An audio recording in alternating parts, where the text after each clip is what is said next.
My body goes from weighing like 1,600 pounds. Just my head and helmet, say that weighs 20 pounds at 1G when you're just standing on the ground. At 7.5 Gs, now that's like having a 150-pound person dangling from your head. And that's just your head. And your whole body, you can feel it. You can feel the pressure on your lungs, your abs, your core. And I'm squeezing to keep the blood in my head so I don't pass out, and then all of a sudden that just eases. And I look down and I'm pointed straight at the ocean. The stick is in my lap, and the jet's not doing what I'm telling it. And very quickly I hear the radar altimeter blare, letting me know I'm breaking through the hard deck. Altitude, altitude. And really quickly after that, I just get the ocean rushing up at me. I can see the white caps on the water. And then the ground proximity warning system says, pull up, pull up. Hey, welcome back to another episode of Crashing Combos. In this episode, we have Kegan Gill. Kegan Gill has an amazing story. I met him at the Catamaran Yomp last year with the Robert Irvine Foundation.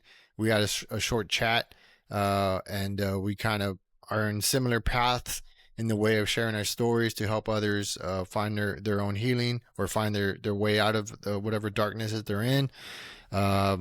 We all have different journeys, and Kegan Gill is no different from that. His is an extraordinary, miraculous, and I don't use those words lightly, story of having to eject out of a F-18 and recover both physically, mentally, and continues to do so and share his story. I don't want to steal too much of his thunder, but Kegan, thank you for coming on and sharing your time with us. And yeah, man, I'm looking forward to getting into it, man. Yeah, Simon, thanks for having me on. Yeah, as you mentioned, I was an F-18 pilot in the Navy.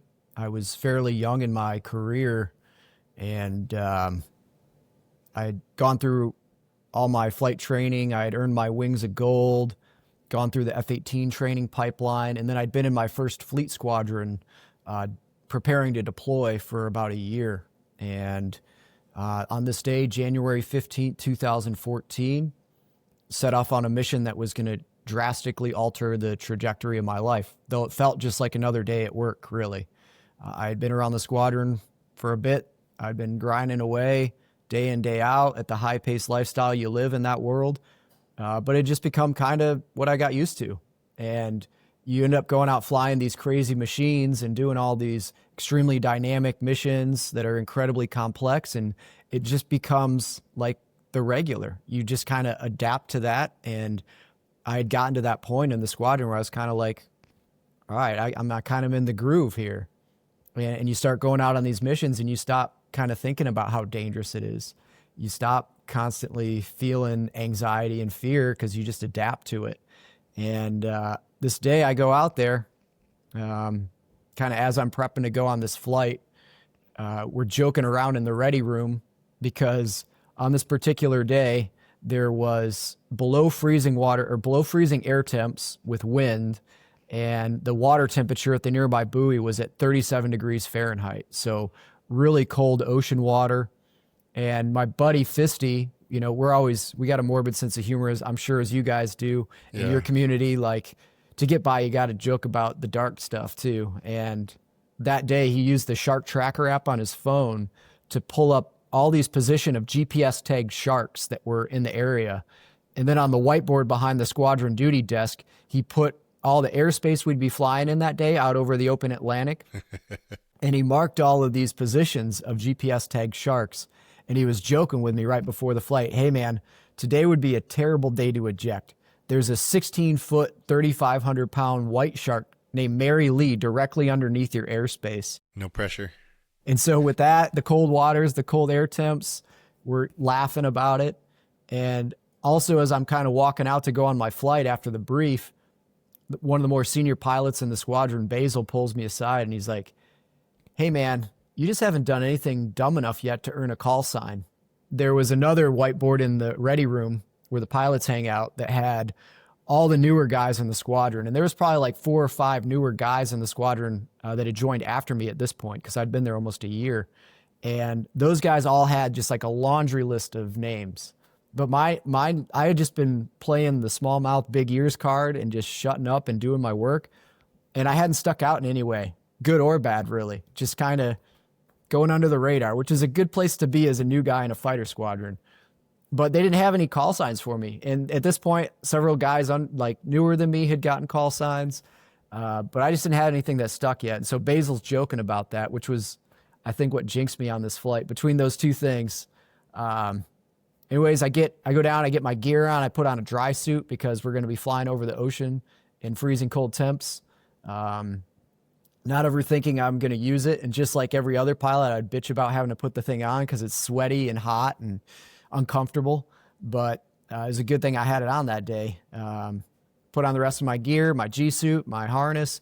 I was using my Jehemix helmet, which is like this freaking sweet space age helmet device that has magnetic tracking system in it that'll track your head position and costs more than my house. So I'm walking out to the jet, get in, go out, and most of the mission goes really smoothly. We did some air-to-air refueling, and then with some extra fuel and airspace, my flight lead and I broke off and picked our own little piece of airspace and started to set up for what's called BFM, or air combat maneuvering. This is probably what people think of when they think fighter pilot, is 2 aircraft or more within visual range trying to shoot each other down. Really dynamic. You're pulling a lot of G's. You're operating weapon systems, defensive systems, radars, sensors, helmet, all this stuff. You're flying the jet at the edge of its performance capabilities.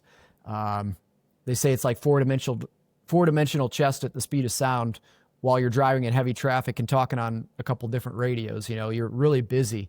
Yeah, and that's crazy. Like, just to factor in all those variables that you're having to do in real time. Like, you have to make a decision like split seconds or tenths of a second. It's crazy. Sorry. No, it's it's high speed, really quick decision making, and but it was absolutely my most favorite thing to do in the jet. Like, I don't know that you can have much more fun than that in life, really. Like, it's just incredible and surreal at moments that you can actually think for a few seconds, like, this is the coolest job in the world. But most of the time you're just so busy that you don't even get to enjoy that sensation. But we had done several rounds of BFM, and you kind of do it like a round of martial arts. You fight until there's a clear winner or loser, and you reset so you can get multiple reps in from different positions, different airspeeds, different altitudes. And we hit Joker fuel, which was kind of like the heads up, like, hey, you need to start heading back. And we reset our bingo bugs down to bingo, which is the no shit, you got to head straight back fuel level. And so we had just enough time to set up for one last short fight. So as we're kind of heading way out of the airspace, flight lead calls fights on. We ended up setting up a little bit lower and a little bit faster than we typically would, but no big deal. Should have been all fine. I pitched my jet in at him. He comes in at me, and we come to the merge where we cross paths. And at that merge, I didn't realize how fast of an airspeed I had gotten up to. So I rolled my jet inverted and started to pull down towards the ocean in what's called a split S maneuver. And normally that maneuver takes about 5,000 feet of airspace. I was at 10,500 feet when I initiated the maneuver, and our hard deck is at 5,000 feet for training. So that gave me 5,500 feet, my quick mental math and the split second decision. And I was like, I'm good to go. I got an extra 500 feet. So I went for it. And as I hit bullseye nose low, pointed straight at the ocean, the aircraft had accelerated to a point that triggered what's called the G bucket. And it turns on the G limiter, which basically overrides your control input as a pilot. And in the moment, I didn't realize the complexity of what was going on. But basically what I knew was I've got the stick in my lap. I'm pulling 7.5 Gs. I'm straining my neck to keep sight of my flight lead, because you lose sight, you lose the fight, is the old adage. And as I'm doing that, I just feel the jet settle and stop pulling those Gs. My body goes from weighing like 1,600 pounds. Just my head and helmet, say that weighs 20 pounds at 1 G when you're just standing on the ground. At 7.5 Gs, now that's like having a 150-pound person dangling from your head. And that's just your head. And your whole body, you can feel it. You can feel the pressure on your lungs, your abs, your core. And I'm squeezing to keep the blood in my head so I don't pass out. And then all of a sudden that just eases. And I look down and I'm pointed straight at the ocean. The stick is in my lap and the jet's not doing what I'm telling it. And very quickly I hear the radar altimeter blare, letting me know I'm breaking through the hard deck. Altitude, altitude. And really quickly after that, I just get the ocean rushing up at me. I can see the white caps on the water. And then the ground proximity warning system says, pull up, pull up. And there's a big arrow in my helmet visor showing me like, you need to pull up. And I'm thinking, I already am pulling up. As I hit that radar altimeter going off, I intuitively pulled the throttles to idle, put out the speed brake in a desperate attempt to slow down, but it was too little too late. And just a few seconds before I impacted, I realized like, I got to get out of here. And in that moment, everything froze. It was like time just paused. And I remember just being able to see the ocean. I could see the white caps very clearly, very vividly. And I just paused in that moment. I don't know. It felt like a few minutes, but it was just a second or two. And at 2 seconds before impact, I reached between my legs, braced, and I yanked the ejection handle. I then discovered the human body is not aerodynamic at the speed of sound. A normal ejection is pretty violent. You get about a 50 G instantaneous rocket boost as that ejection seat ignites and the canopy blasts away and you shoot out of the cockpit. And just that alone will cause permanent spinal compression. Guys will lose like an inch or so of stature from their spine being compressed so violently. You get flail injuries from your arms impacting high-speed air, breaking your arms, dislocating shoulders. That's common in a normal ejection. In an ideal ejection, you want to be straight and level below 180 knots. And even that's pretty spicy. If you talk, I'm sure you jumped out of some airplanes. Like, No, I haven't jumped out of airplanes. no. No. Yeah, I mean, talking to guys that skydive and stuff, like coming out at that speed, that's like over 200 miles per hour. I mean, it's not the extremely same, violent. but just sticking your hand out the window going like 80 miles an hour, like, Yeah. but yeah, I mean, that's a whole nother level, but man, And so when I pulled the ejection handle, I was at 51 degrees nose low, a steep dive. I was 2 seconds from impacting the ocean, and I was at 695 miles per hour, which is 95% the speed of sound at the altitude I was at, which was 2,000 feet above the ocean. So this was way outside the survivable ejection envelope, but I didn't have any other choice at that point. It was either pull the handle and maybe live, or absolute certain death if I continued to try to ride it in.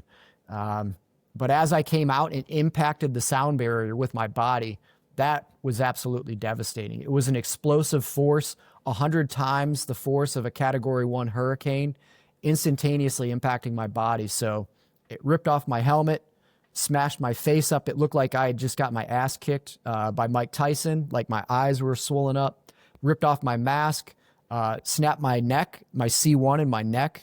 My helmet ripped off, causing a traumatic brain injury as well. Then my arms flailed so violently that messed up my shoulders. I broke my left scapula. My right humerus snapped and severed the brachial artery in my arm. My left humerus snapped as well, but it didn't actually sever the artery, luckily. Then my left forearm shattered in two places, snapping the radius and ulna and severing the median nerve, which is the nerve that controls the majority of your left hand. The compression damaged my brachial plexus, which is the nerve group that controls a lot of the upper body. It was so fast that the survival gear on my vest ripped away, my radio, my signaling equipment, my beacon, my dry suit shredded apart.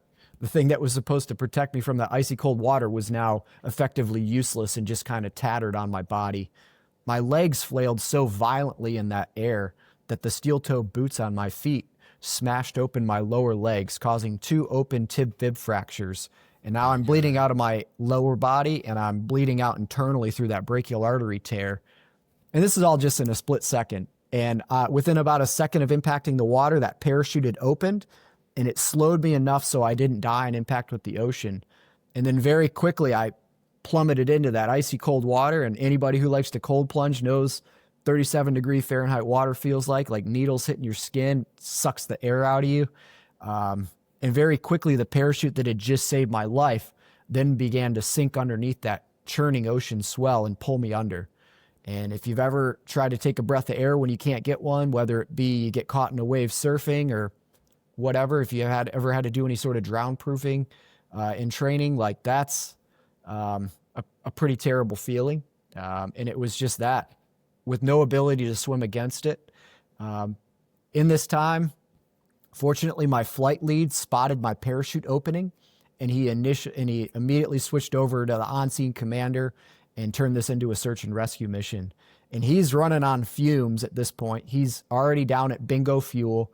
He's got very little time to figure this thing out before he has to bingo profile back so he doesn't run out of gas and crash as well. And in that time, he spots a fishing vessel about a mile from my position. And he tries them on maritime guard on channel 16, and they're not answering. So what he does is he gets down really low and really fast, and he thumps over their bow at low speed or low altitude, high speed, and gets their attention. And they realize, like, oh, we should probably get over on maritime guard and see what's going on. And they dial that up, and he's able to give them my at least initial GPS position. Now, granted, I'm in the moving ocean with the currents, getting drug under, and I'm just a little tiny dark head. But he at least gets them a rough position of where I was last seen and gets them over towards me. He also coordinates with air traffic control to get other aircraft overhead, and then bingo profiles back to NAS Oceana in Virginia Beach. And now I'm out there just bobbing, getting drug under, occasionally getting to the surface. Fortunately, my LPU, the life preserver unit, automatically inflated, which gave me just enough buoyancy to counter that pulling effect of like a bag of cinder blocks that was pulling me down, which was the parachute filled with the ocean current. And on occasion, I would get to the surface, cough up water, scream for help, and then I was right back under. And at this point, I had just gone into survival mode.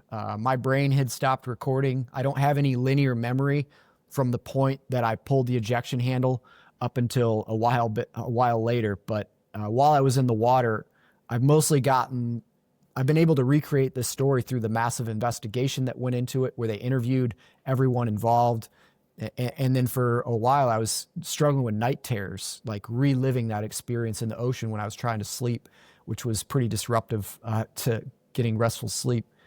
But fortunately, they got this fishing vessel over to me, and had my flight lead not had the quick thinking to do that, I would have drifted off into the ocean and no one would have ever found me, because my beacon didn't work. I had no reflective gear on me anymore since my helmet had ripped off my head. And the chances of finding a little tiny dark head that's mostly underwater in the vast ocean is pretty slim. But very fortunately, he coordinated from there. The air traffic control got 2 other Navy helicopters inbound. They got the Coast Guard inbound. The first helicopter that showed up, there was a miscommunication. They thought I was on the fishing vessel. So their rescue swimmer jumped out, basically swam past me, and got on that fishing vessel. And in the confusion, another helicopter that had showed up was watching that happen. And their co-pilot, or one of the pilots, was able to spot me. And they were the first to actually get eyes on me when I was in the water. So they got over near me, hovered overhead, and their rescue swimmer jumped out. Now, their rescue swimmer, Cheech, he had just been involved in a helicopter mishap the week prior. A Navy H-53 Sea Dragon helicopter had gone down almost in the same exact area. And we had a really cold winter that year, and the water temps were really low, even lower than typical. And even though everybody survived the initial crash of the helicopter, the Navy policy at the time was anybody who's involved in an aircraft accident has to be put onto a backboard before being lifted into the helicopter, which takes a lot of time and is really difficult to do when you're in a churning ocean. But they wanted to prevent any further spinal injury, which is so common in aircraft accidents. And I absolutely had a spinal injury. My neck was broken. My spine was compressed. But because from that mishap, so many had perished from hypothermia because how long it took to put everybody on a backboard, he made the game time decision of, hey, this guy's been in the ocean for 2 hours now. It's a miracle he's even alive at this point, and he's got to be severely hypothermic. So we just need to get him out immediately. So he dove in. He got down to me. He said he clipped into my titanium carabiner on my harness. And then he said that parachute pulled us under like a bag of bricks, both of us. And he's a fit rescue swimmer, swimming as hard as he can with fins on. And he said it was still pulling us under. And he had trained for that in a pool. But when you look down at the bottom of a lit pool that's warm, it's a whole different experience than when you're in the ocean that's just churning and murky and dark. And you look down and it's just the dark blue abyss and a tangle of paracord and parachute below you. But he kept his cool. he cut me free from all those lines and got me back to the surface and lifted me up into the helicopter. And once they got me in, it was just go time to try to keep me alive. I was alternating between dying and being dead and coding, and them resuscitating me to where I'd sit up and be yelling for help, just completely delusional and shock.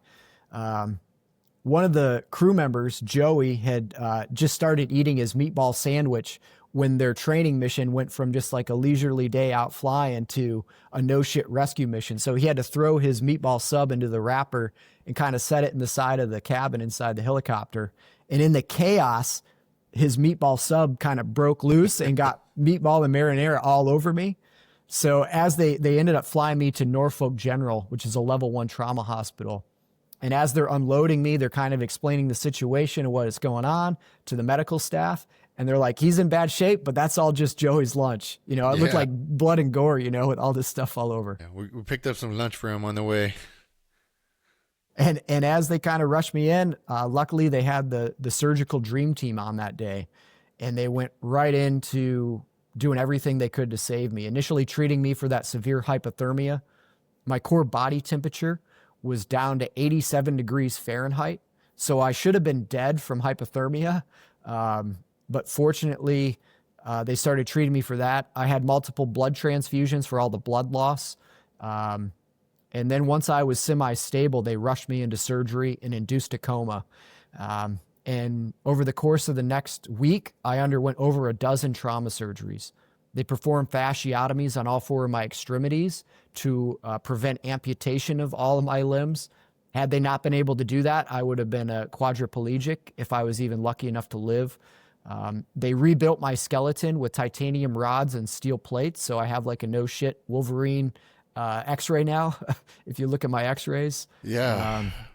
Can I pause you real quick? Yeah, of course. Yeah, I'm shooting it off. No, you're good, man. And I'm just lining up. When I heard you on another podcast, and the things that had to line up, and the things that happened, like you were supposed to go to another hospital, right?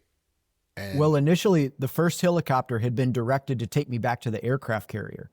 And had they actually rescued me, I would have perished on the aircraft carrier because they didn't realize the extent of my injuries. Mm-hmm. And there's no way that they had a level 1 trauma surgeon on staff on the aircraft carrier or the ability to even do a fraction of the things they're able to do in a level 1 trauma center. That's what I'm saying. Like, I mean, not to mention, like, and when I say miraculous, like all the things that lined up for you to have this conversation here is, I don't know, I can't think of the word right now other than miraculous. That, and I feel like everything happens for a reason now. And I've had so many things I used to say that, but I didn't truly believe it. And there are no coincidences. That's what I feel. Yeah, but I do too.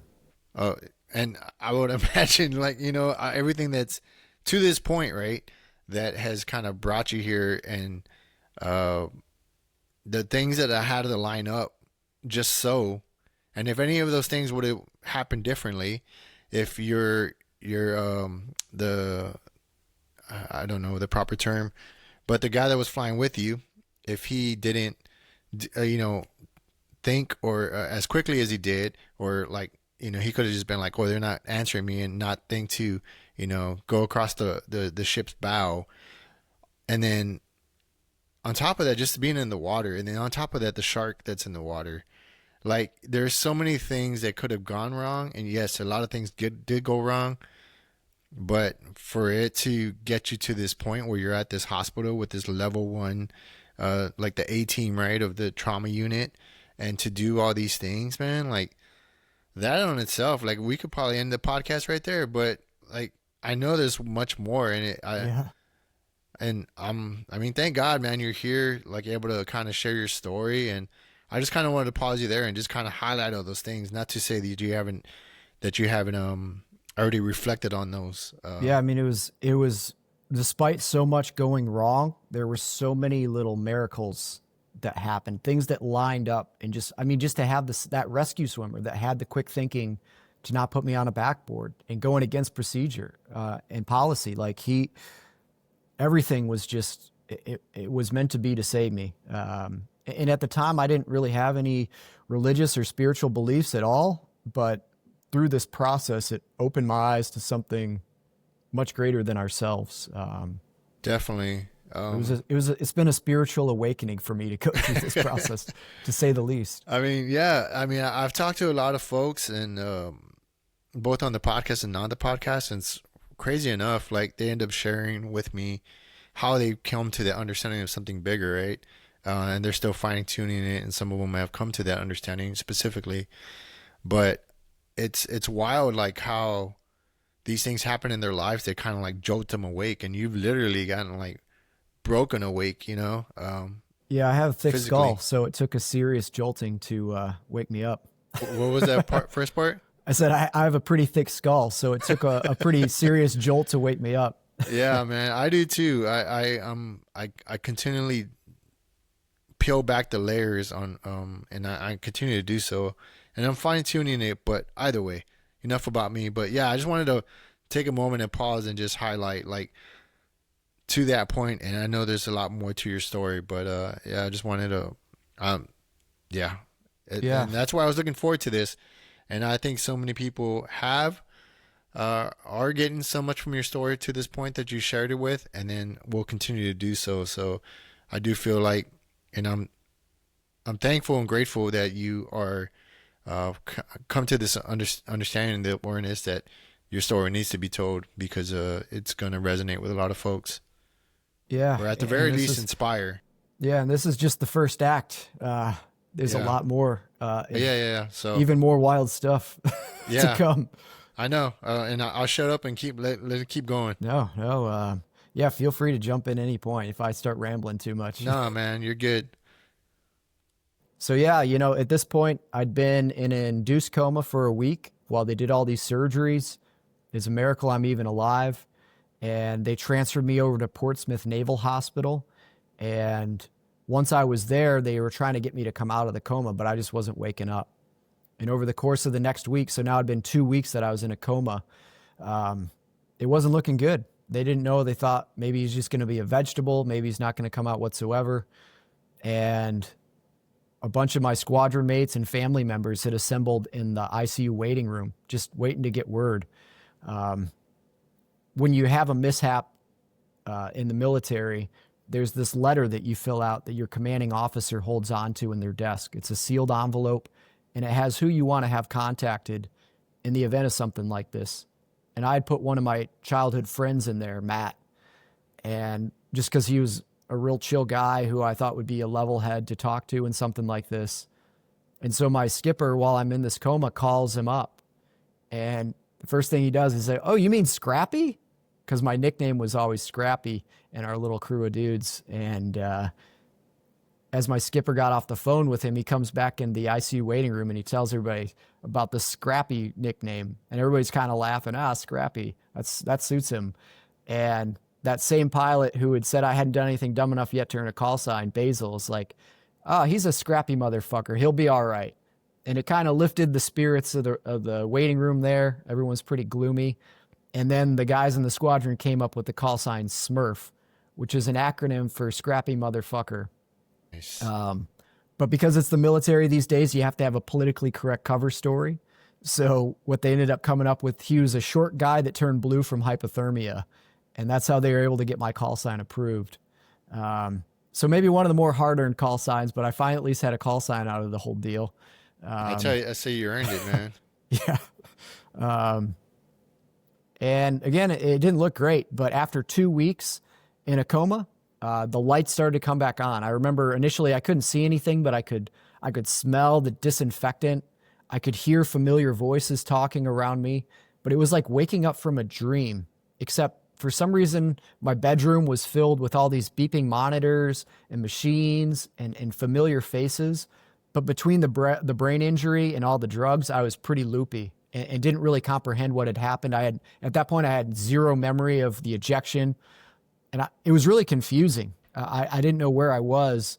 I remember I started to try to sit up as I could start to see again, and trying to figure out my surroundings. And I thought that the guys in my squadron had played a trick on me and like tied me down to the bed because I couldn't move. but it was because I was paralyzed.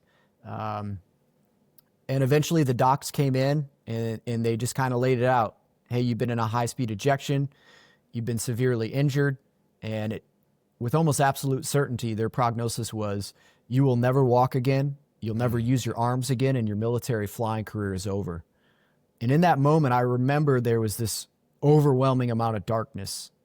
Oh, I'm just going to be stuck like this. My life's over.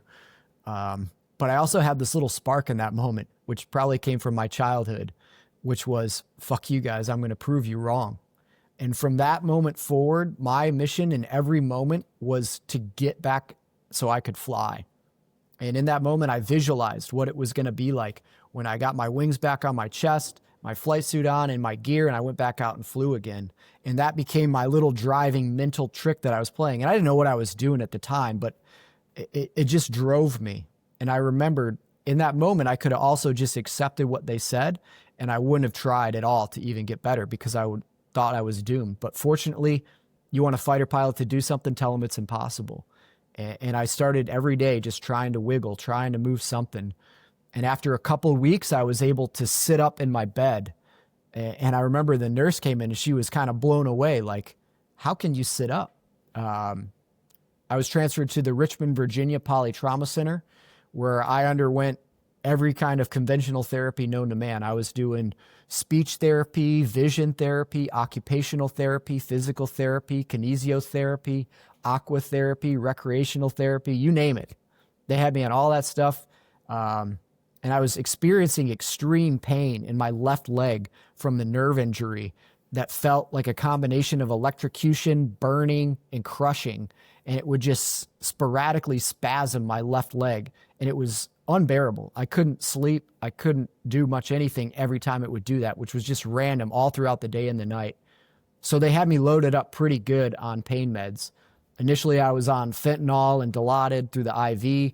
And then they started loading up on the oxycodone, OxyContin, tramadol, trazodone, amitriptyline, and then massive doses of gabapentin. I remember they came in and they said, we have this med for you that's a lot safer than the opiates. And so they started loading me up on gabapentin. And before long, I was on 2,400 milligrams of that stuff a day. And I was still experiencing the pain. And while the therapy was great, and there were a lot of resources that have improved since the Vietnam era, where it's guys stuck 12 in a room, pissing and shitting and barfing on themselves all day, and you're lucky to see a nurse. The conditions in the facility had improved a lot from that generation of the VA, but there were still a lot of massive shortcomings, and I would say almost just critical pitfalls in the system. One of them being all night, they wake you up intermittently to check your vitals and give you medication so you can sleep. So you're not sleeping. That's probably the most important thing to do when you're trying to recover from a severe trauma. And then the food at the facility was absolute garbage food. It was boxed and packaged into these metal containers and driven about an hour and a half from Hampton Roads up to Richmond, Virginia. And the food itself was just ultra processed, garbage food. For example, I remember we had a meal that I nicknamed the Christmas feast, which was supposed to be like a nice Christmas dinner, but it was, the turkey was like sliced deli meat that looked like it came off the half-off Rancid rack. It was kind of slimy and shimmery. The mashed potatoes were like chunky. You could still see the dry chunks of the stuff that had come out of a box and not been mixed properly. On top, there was this gelatinous brown disc that had come out of a can. It still had the can rings in it that was supposed to be the gravy. Yeah. And then on the side, there was this white generic jelly packet that just said cranberry on it. And it was just high fructose corn syrup, artificial colors and flavors. There wasn't anything real in this entire meal. Yeah, and most of that stuff just causes inflammation and just exacerbates your symptoms even more. So the two most foundational parts of recovering, good hydration and nutrition, good food, good sleep, was non-existent. While the optics of the facility were very nice, like if you walked in, you go, oh, this place is clean. They had just redone it, remodeled it. The rooms were nice. So if you walk through the facility as a taxpayer, like, oh man, the vets are getting the best care ever. But under the surface, there was some serious shortcomings and an over-reliance on pharmaceuticals, to say the least. And there happened to be, they're literally, the pharmaceutical industry is using the veteran population in these facilities as guinea pigs. And they entice you by having these, beautiful, young, charismatic women come in and flirt with you and get you to sign up for their trials. But some of the staff members were still talking about a clinical trial there that had gone terribly wrong on the spinal unit. For the guys that had permanent spinal injuries, they had this medicine that they were injecting into their spinal fluid that was supposed to help alleviate chronic nerve pain and the phantom pains. And the vials that they had used were not rated for being stored in liquid nitrogen to store and transport this stuff. So they had cracked and they had gotten contaminated with like a mold or something. And so when they were getting injected, this mold or whatever it was getting injected into their spinal fluid and just causing severe pain. These guys were like freaking battle-hardened warriors. These are, SEALs and Green Berets and MARSOC dudes. Like, these are hardcore dudes screaming like little girls to please end their lives. And they didn't even have the ability to end their own life. And so what they were having to do was to induce comas on these guys. You never heard about any of this in the news. But yeah, so the VA system is basically using veterans as guinea pigs for clinical trials on experimental drugs that aren't always frequently not prepared properly, which was incredibly infuriating to see that. And so every day I just wanted to get the hell out of this place, despite the staff being great and very helpful with the therapy. Every day I was just trying to do everything I could to get moving. And little by little, I went from not being able to wipe my own ass or brush my own teeth, wasn't able to walk, and little by little regained enough function that I could do minimal functions. The first thing I got back was my left arm and part of my hand. And I was doing everything with my pinky and my ring finger because they were the only two fingers that worked. But I relearned how to brush my teeth like that. I relearned how to wipe my butt like that. Like, just being able to wipe my own ass was very liberating. Like, having other corpsmen have to wipe your butt was kind of humiliating. But after 3 months in that facility, despite being told I'd never walk, I was getting around on a walker.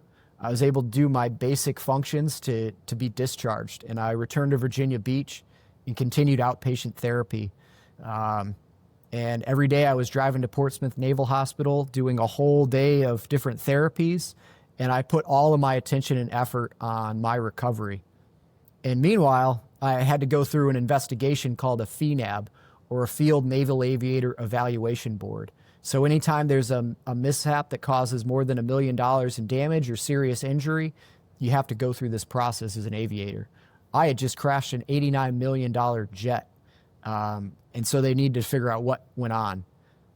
And it felt like, it felt like an interrogation, a lot of it. It was pretty brutal psychologically to have like, am I even going to get to keep my wings, even if I do get better? But as that progressed and the investigation went deeper and deeper, they tore apart every aspect of my life. It was not a pleasant experience, but that all culminated when I was called into the Admiral's quarters for a final verdict on what they were going to do with me and if I'd get to keep my wings. And in this room, they invited me in, and I sat at the end of this big, long, like 12, 14-foot long wooden table. And on either side, it was flanked with a bunch of other seasoned aviators, captains, an admiral, all these high-ranking dudes that have been doing this job for decades.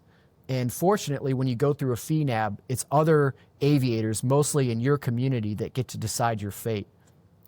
And this was kind of nice because it wasn't like a commercial airline where you're getting investigated by this third party that basically will do anything they can to hang you out to dry.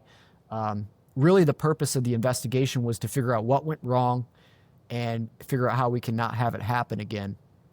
But it was still incredibly stressful as I'm sitting in there waiting to hear my fate. I've got my summer white uniform on. I'm looking sharp. And I remember the Admiral walks in and everybody stands as the Admiral comes and he tells us all to sit down. And he just looks across the table at me dead in the eye and he says, "Lieutenant Gill, are you fearless?" And, I just kind of froze. Like, what do you say when an admiral asks you that when your career's on the line? And everything I'd worked for, a vast majority of my adult life was on the line. And what came to my mind, I don't know where it came from, maybe divine intervention. I just said, sir, I don't remember a lot from the ejection, but I'm certain what little cushion there is on the ejection seat was puckered up inside me real tight. And he didn't crack a smile. He didn't blink. He just stood up and walked out of the room. And I was I had to thinking, go laugh. maybe, but I didn't know. I was like, oh shit. And the whole room was just filled with consternation as everybody's just like, oh shit, did you just say that? Yeah. And as everybody kind of clears out, kind of awkwardly, I'm like kind of walking out of the room, and one of the captains walks up and grabs me and has me come into his office with him. And he sits me down. He sits down in his seat, and he pulls out this big glass jar, and it's full of Lifesaver mints. And he hands me one, and he pops one in his mouth, and we're just sitting there sucking on these mint Lifesavers, and I'm like, what the fuck just happened? And he goes, Lieutenant Gill, if you can get your body working again, we're going to get you back in a Super Hornet. And I was like, fuck yeah. And that was just a huge driver for me to keep pushing. And so my mission every day was just to work as hard as I could and keep the grind going. I'd gotten narrowly through yet another another crack that I could have definitely fallen down and not come out of. And go ahead. So a couple of things I've kind of pulled away from it is, and I think they're key, is so when they reached out to your buddy right from back home and he called you Scrappy, but I feel okay, it's probably like woo woo hippie-ish, but I do feel like the energy that the room, that they're exuding, right, and that small glimpse of like hope, right, like scrappiness, everyone's laughing, you get the call sign, the support that is there, right, that energy, that positive energy was kind of, you felt that whether you were conscious or not, right, and then so that kind of plus your own history of being scrappy, right, and then kind of be like, you know what, fuck you guys, I'm gonna do whatever I can to prove you wrong, right, and then fast forward, right, that's another kind of little nugget, right, that you can like hang your hat on and I don't want to say aspire to, but that's a new goal, right? Hell yeah, like I have an opportunity, a chance to like to go back to prove the not only them wrong, but prove you that what you're capable of. Yeah. And these little like kind of rungs, if you will, to motivate you and bring your spirit, to that understanding and that opportunity to be like, hell yeah, let's do this, and try to, I don't know, man. I think that's important, right? The things we tell ourselves, and on top of that, the circle that we have around us, the support that we have around us that believes in you, right? And that means something, as opposed to like the opposite, right? Like, oh man, he's not gonna walk, or he's not gonna do this, or he's not gonna do that. Like the more I find myself around those type of people, the more I try to push away from them. Yeah. Like just yesterday, right? I mean, this is completely different, but I was trying to fix a tire. We had a trail side. Somebody had like their valve. I know you ride too. Yeah, yeah. Their valve stem just broke off, right? And I'm trying to. They had cush core, and I'm trying to fix the trail side. And that's a pain in the ass with cush. Yeah, dude. So, and then I just had people on the side like, "You're not gonna be able to do that. You're not gonna be able to do this." And I'm like, they're just like, I was like, man, so much positivity, like around here, right? We got it fixed. We got it squared away. But either way, that's a small thing. But it's just like, and then on the Yomp, right, where like it's 54 miles, right? The first year I did it, which was 2 years ago, I had one point where I came across a group and they were just like amongst each other, just like, this sucks, this. And get out of that group, man. Keep man, trucking. I was just trying to pass them, dude. I was hurting, but I was just trying to pass them because I didn't want to be around that. But I say that to say, like, and if anybody listening, like, if you have folks like that, you need to kind of put some kind of space between y'all. Yeah, man. Especially put that if you're trying boundary to up. aspire. Yeah. But yeah, so I say that to say, like, support is huge, and it's just another like nugget, right, or another thing I noticed, like this the positive energy, right, that is being exuded to you, like people rooting for you. Yeah, I think yeah, that. Go ahead. I was really blessed with the strike fighter community in Virginia Beach. Like as I came back into the community, I was kind of like, am I going to be ostracized for having crashed a jet? Like what's this going to be like? And what really surprised me was the opposite of that. You know, in order to do that job, you end up around a lot of people with can-do attitudes that are really positive and supportive. And I was really lucky that I had those same people rooting me on through this and not just, you know, cheering from the sidelines. My buddy took me out downhill mountain biking. I could barely use my left hand. I was still all fucked up, but I put on a bunch of body armor. I was like, all right, I got a full face helmet. Like, let's go learn how to do some downhill mountain biking. And we went to the mountains of Virginia and just started sending it on some big technical stuff and hitting jumps. And I could barely hold on, but I did it. And same buddy, my friend Spicoli, took me out. We were going surfing. I could barely get the wetsuit on. My arms were so weak still.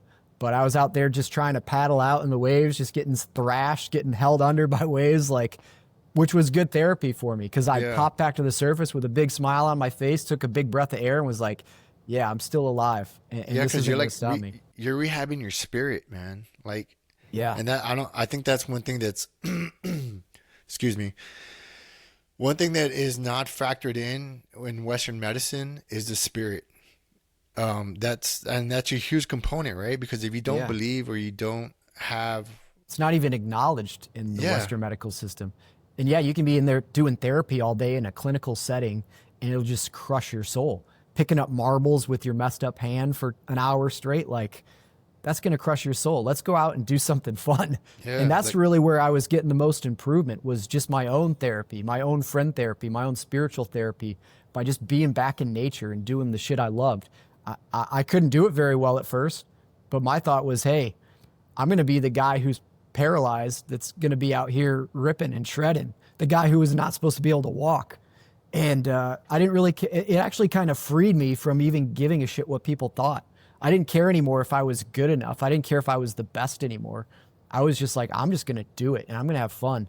And at the end of the day, I'm the dude who's fucked up, who probably shouldn't be able to do any of this, that's doing it anyway. hell yeah, yeah, and it's like functional therapy. It's kind of what I used to deem it. Either way, it is in nature. On top of that, right? I'm pretty sure you've read that study, right? Where somebody that is recovering in a hospital that has windows to, like, nature, right? Sure. And the opposite, where it's just like a closed off room, like the person in which it has that visual of nature will heal faster than the other person that is not, because we are nature, right? But yeah, the further we drift from nature, the sicker we become. And that's Yeah. a massive problem with the Western medical system too, is it's trying to cut you off from everything and isolate and, you know, wage war on this injury or pain or whatever it is. Instead, embracing nature and becoming part of nature and eating food that's from nature, not this ultra processed stuff, like being in nature, consuming nature, and being around those good vibrations of positive people, like that's what heals. Yeah. Um, And similar for me, like that's how I found an understanding and appreciation and a connection with God. Is like when I retired from the military, I was kind of just grasping at straws. I stopped drinking. I stopped doing, like, kind of hanging out with old friends, and just like, all right, what am I gonna do now? And I just bought a mountain bike on a whim, and I started riding here in Texas, man. And I just started to, it started on my own, and it started to give me the understanding, like, I could be good at something again. Two, it was I just started curiosity, right? Just looking at trees and, like, just finding, like, the parallels of, like, when you see the branches, and, like, they look like ventricles from, like, our lungs. And I just kind of like, man, like, I don't know. And then that just kind of started speaking to me, right, spiritually. And it was just that physical exertion. I started to ask the question, like, why am I still on pharmaceuticals? I don't even know what my baseline is anymore. And then I started to ask the question, like, started to challenge the VA, like, hey, I don't know where my baseline is anymore. I don't want to be on these meds anymore. I think they were exacerbating my suicidal ideation. well, yeah. And I That's feel common. like, It's a listed side effect of a lot of those yeah, meds. exactly. I speak for myself, but I feel Well, I feel a lot of people, we kind of hand over our our healing to the degree, right? The doctor, right? That should know better, because we're in this point of like, I don't know what to do anymore. Like, I'm kind of giving my healing over to you, and because you know better, right? This is, you went to school for this, you're the expert, etc. Not understanding they're humans too. They make mistakes, and then they're lazy, right? Some of them are lazy and they just try to give you the next thing. And with that, it's you start to become desensitized, and on top of that, like, every different physician you go to, they have their own concoction of what they like and what they don't like, so they're switching your meds, not understanding your, like, we the user, I guess, is not understanding like what it's doing to your body, your psyche, your biology. And you just start to just be disoriented spiritually, physically, mentally, and you start to get used to it. I was on meds for like, what, a little over 6 years, man. And every Stuff psychiatrist I crushes went you. to, they fucking switched it up and fucked me up. And at some point, I mean, luckily I had my wife that was like, "Hey, what's the plan? How long, when are you supposed to be off of these?" And she started to, like, um, sow those seeds of like independence, I guess. And then furthermore, I remember when they first started to offer me pharmaceuticals, right? I was just like, I had this understanding, like, well, I'm gonna take these, but this is temporary. So that I kind of led into the whole treatment, right? Of it, and luckily, she kept reminding me, and also trying to integrate like healthier things, like to address my sleep, and like with aromatherapy, and like um, taking the TV out of the bedroom. It was Yeah, all yeah. these different layers to start to kind to detach and isolate, like troubleshoot what was truly going on with me, right?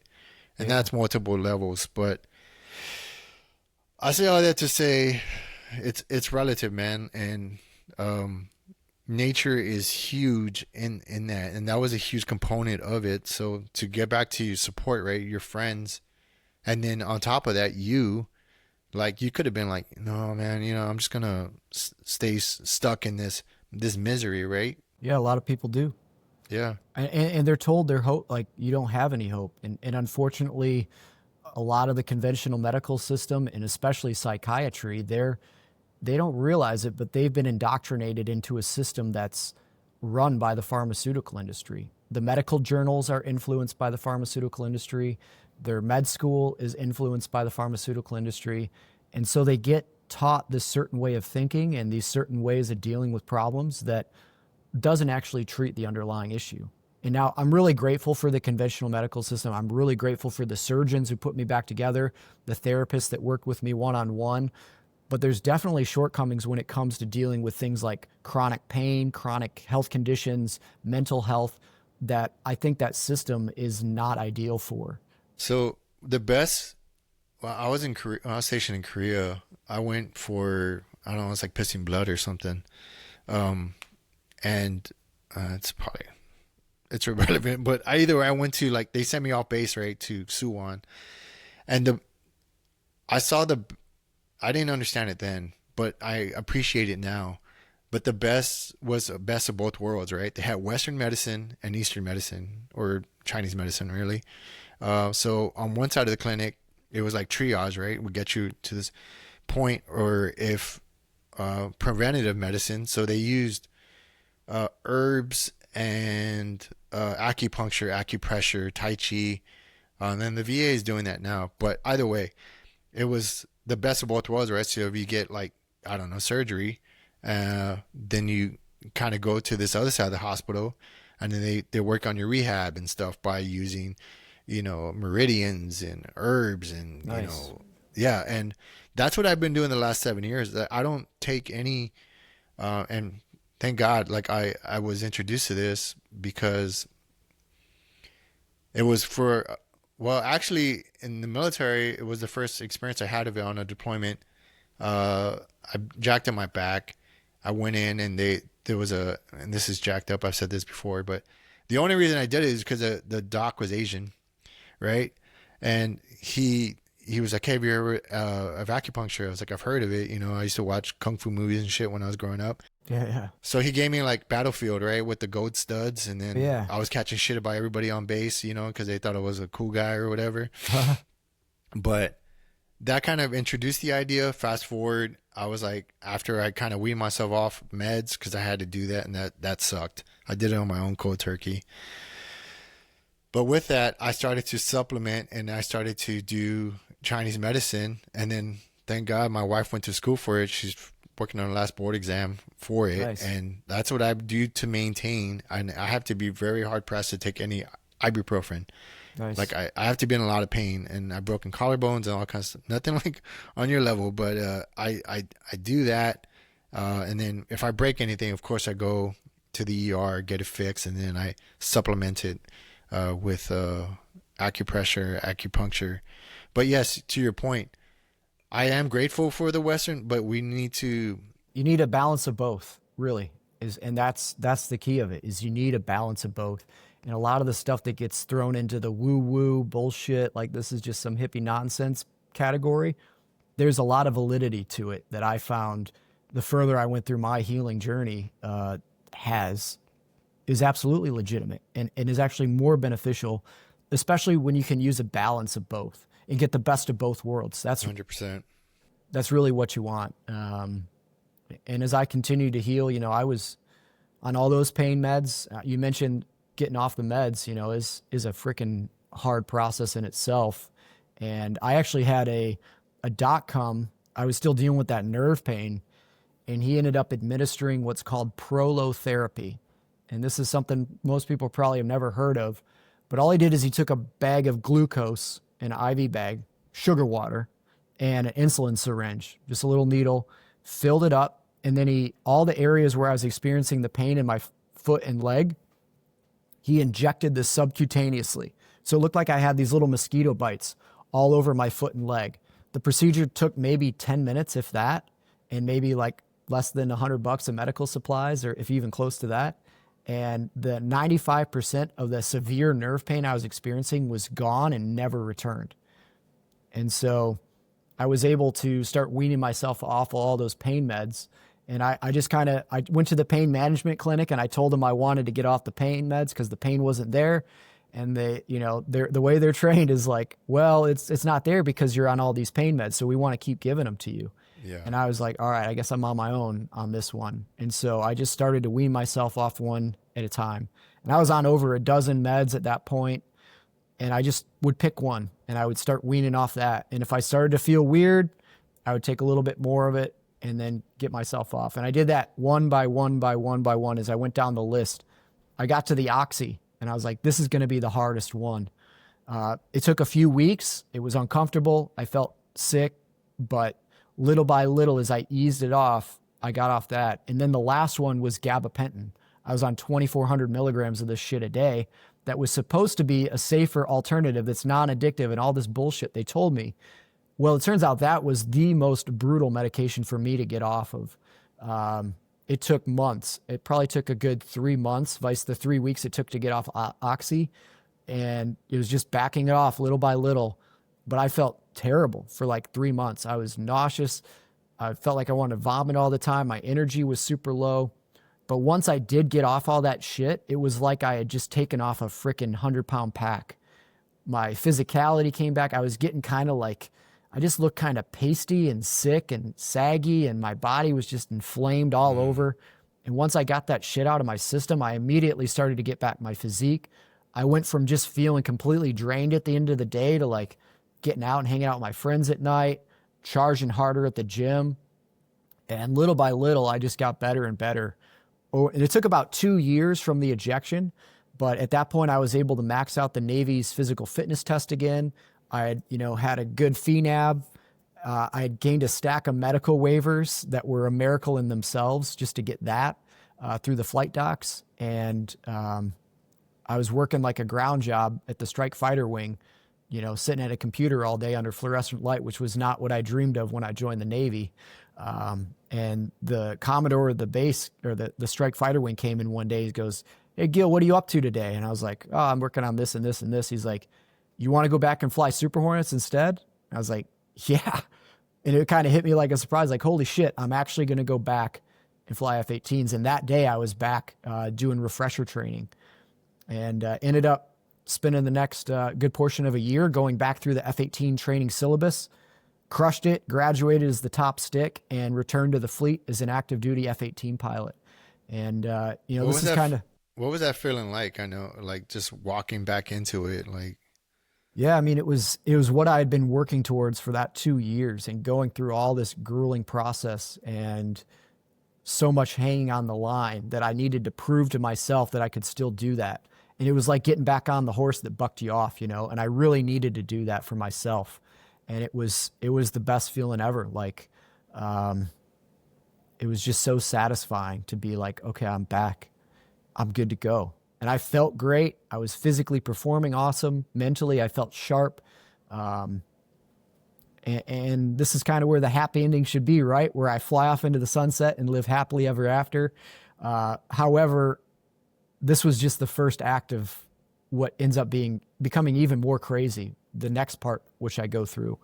I was back in the fleet. I was with VFA 136 Nighthawks, flying F-18 Echo Super Hornets. I was stationed in Lemoore, California, and I was down on a detachment at Tyndall Air Force Base. We were doing Navy weapons shoot. So basically, you got to go out with a live missiles on your wings and shoot down drones. And I remember I went out on the flight, shot the drone with an AIM-9 mic, a heat-seeking missile called the Sidewinder. And then I broke off and I got to go do some dissimilar air combat training, or BFM, dogfighting with a F-22 Raptor, which Wow. which was like a dream come true. Like, to have seen those as a kid, like at the air shows, I mean, like, wow, that's so cool. To actually get to go up and fight one was absolutely surreal. And I came back from that flight and I felt just kind of out of it. And I remember in the brief, I was watching my displays when we record everything so we can learn from it. And so I'm watching the radar displays and I was really confused by the symbology. And this is stuff I was very familiar with. I just couldn't understand it. And something was wrong cognitively. And I kind of didn't say anything at first. I remember I went back and just tried to tough it out. The next day I was just on duty, running the radios at the desk. So, but I didn't feel right all day. Like, my short-term memory was shot. I just felt weird. And that night I got back to the hotel room and I remember I sat down on the end of the bed in this quiet room all by myself, and the whole room just started spinning around me. I was getting really bad vertigo. My heart was racing. I was getting a panic attack, which I had never experienced. I was just having extreme anxiety for absolutely no reason. And I remembered what really did it for me is I picked up my phone to set the alarm because I had to get up in the morning to fly. And I couldn't figure out how to use my cell phone and how to do the math to figure out when I needed to get up to get to my brief on time. And I ended up contacting the squadron safety officer and saying what I was experiencing. And there had been a rash of incidents in the F-18 community where the aircraft pressurization systems were malfunctioning and causing rapid decompression and recompression of the cockpit. So with this being a major issue in the community at the time, we kind of like, all right, that's probably what it is, because it can cause cognitive disabilities. Basically, it's like a little bubbles of nitrogen can come out of solution. Scuba divers may be familiar with the bends. Type 2 decompression sickness is where that actually gets into your brain and blocks blood flow. Can even kill you. So they rushed me to a nearby dive base in Mayport, and they put me in a hyperbaric facility for the night. I spent the night getting squeezed in this little tube, repressurizing to try to get those little bubbles back into solution in my blood and clear the stuff that was blocking my brain. And I felt a little bit better after that, but there was still something that wasn't right. And the next morning I met with the doc there, and he's like, when you get back to Lemoore from this detachment, you need to go see the flight surgeon. Like, something's going on, but I'm going to leave it in your hands. And so I was like, man, the last thing you want to do after going through all that medical stuff and getting all these waivers is to go back to the flight doc and say something's not right, because it often means the end of your career. But I recognized that I was so bad off that there's no way I could safely operate a jet. I was going to get somebody killed or hurt myself. And so I reluctantly went to the flight doc, and told him what was going on. I pretty quickly got a delayed onset PTSD diagnosis, and all the course of treatment bit off on that. The whole brain injury component was completely ignored. And I still think a lot of the conventional medical system doesn't even really recognize what brain injury is or understand it. And instead, I was started seeing the psych department. And it started with just, hey, take these apps home, download them on your phone. So I was doing like cognitive behavioral therapy, cognitive processing therapy, all these different apps. And it was so frustrating because I was like, this stuff is not doing anything for me. I have something physiologically wrong with me inside. This isn't just some emotional thing. I couldn't articulate that or even fully understand that at the time, but what the treatment was not working. And pretty quickly, that led to more meds. Like, hey, that's not working. You need to be on these psych meds. And they started giving me meds for sleep. They started giving me, they gave me SSRIs. They gave me an antipsychotic medication when that didn't work, called Seroquel or quetiapine. Been on that. Yeah, it's heavy duty shit. And pretty quickly, my flying career just slipped away. And I found myself losing my community, losing my sense of purpose, and losing everything that I'd worked for like over a decade to get to achieve. And I became really depressed. I felt very isolated. And I remember one night I was trying to sleep. I couldn't sleep at all, which was the main problem. I just couldn't sleep. But I kept a Glock 19 next to my bed for self-protection. I pulled that out, and as I was kind of contemplating what the muzzle's going to feel like on my teeth, what's the gun oil going to taste like when it touches my tongue, ready to go through with this because I was just miserable. I felt like a piece of shit, like I'd let everybody down that ever believed in me. At least this is the real that's going in my head when I'm in this dark hole. And fortunately, I looked, and my beautiful wife and my newborn baby boy were laying beside me in the bed, and I didn't want to wake them up. So that was the reason I put the gun away. Had they not been there in that moment, I wouldn't be here either. Eventually, I was medically retired. I went through I call it the bureaucratic equivalent of the Indiana Jones Temple of Doom to get through that process, despite having such a clear case with a stack of medical records, with a command on my side and a legal team that basically said that this is a red cow, like this is a no-brainer. I still ended up I initially had my stuff basically rejected. The only thing they gave me was a 50% disability for PTSD, which is like mild to moderate PTSD. And I was in full-blown psychosis at this point from PTSD. They didn't even recognize the TBI. They didn't recognize any of my external injuries, like none of it. So I had to appeal the case. It ended up taking like a year and a half to go through that, but I was eventually medically retired at 100%, moved back to Northern Michigan with my family, and continued that same treatment at the VA, which was just more problems, more pills, more pills, more problems. And that cycle continued. The only answer the psychiatry team was like, is Seroquel. You just have to take more Seroquel. And so they kept upping that dose and upping that dose. Can I pause you real quick before we get into that? So one of the things, can you kind of like, I don't want to put thoughts in your head, but that process, so the med board process, like for me, it was isolating. Like I felt like a pariah. They treat you like a criminal. Yeah. And they treat you like you're lying about it. And even though, like you said, you had your leadership support, right? You had the support from the community, but then you were detached from the community, and then you're going through this process, sense of purpose. But like I that's one thing I didn't expect. Like when going to the Pueblo, and I mean the Pueblo was handling like, I don't know, thousands of cases or hundreds of cases. They're so overwhelmed. Right? Everyone in that process is so overwhelmed. The So attorney said he had like 3,000 cases a year. Yeah. So you're lucky if you get 10 minutes on the phone with him. Yeah. And then I mean, I didn't know much about the process. You're going through the process. You feel isolating. You feel like you're not, you have all these negative reels going through your head, right? And then you're getting kind of forced out before you, and I think that's one thing that's huge is like when you are getting forced out before, like you want to be able to call it, right?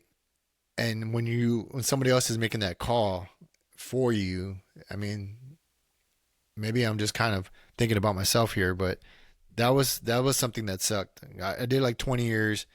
I was being forced out before my 20. They were trying to push me out before my 20. It wasn't my leadership, it was a system. Yeah. And I was an inpatient when I got the paperwork. So I'm trying to like deal with my own shit. Now I have to deal with like, like it was, so the Navy, the Army, and the Marines are the only ones, the last time I checked, that have a sanctuary law, right? Where you hit 18 and then you're pretty much guaranteed to retire. But with the Air Force, they can retire you at 19 years, 11 months, and 29 days or 30 days or whatever it is, and you won't get you'll just get like a severance That's fucked. package. It is fucked.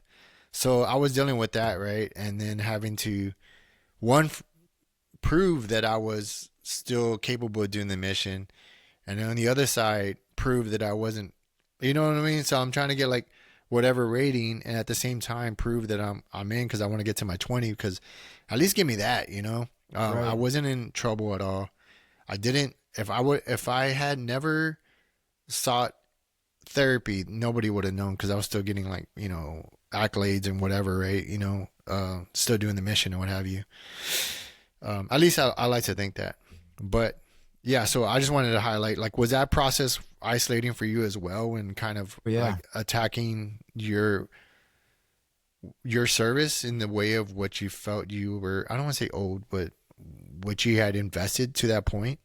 Yeah, I mean, I kind of felt like, hey, we work for one of the wealthiest governments in the world. We're well funded. This system is here for this exact reason. Like, why are they not taking care of me? Like, I worked my ass off to be in this community. I did a good job in my career. Like, I was well liked. I had good, rapport. I wasn't some shitbag that was just trying to malinger and get out of the Navy for no reason. Like, I didn't want to go, but if I have to go because I'm fucked up, like I need to do it. And I was expecting that support. And instead it felt like a criminal trial. Like, you're guilty until proven innocent, kind of.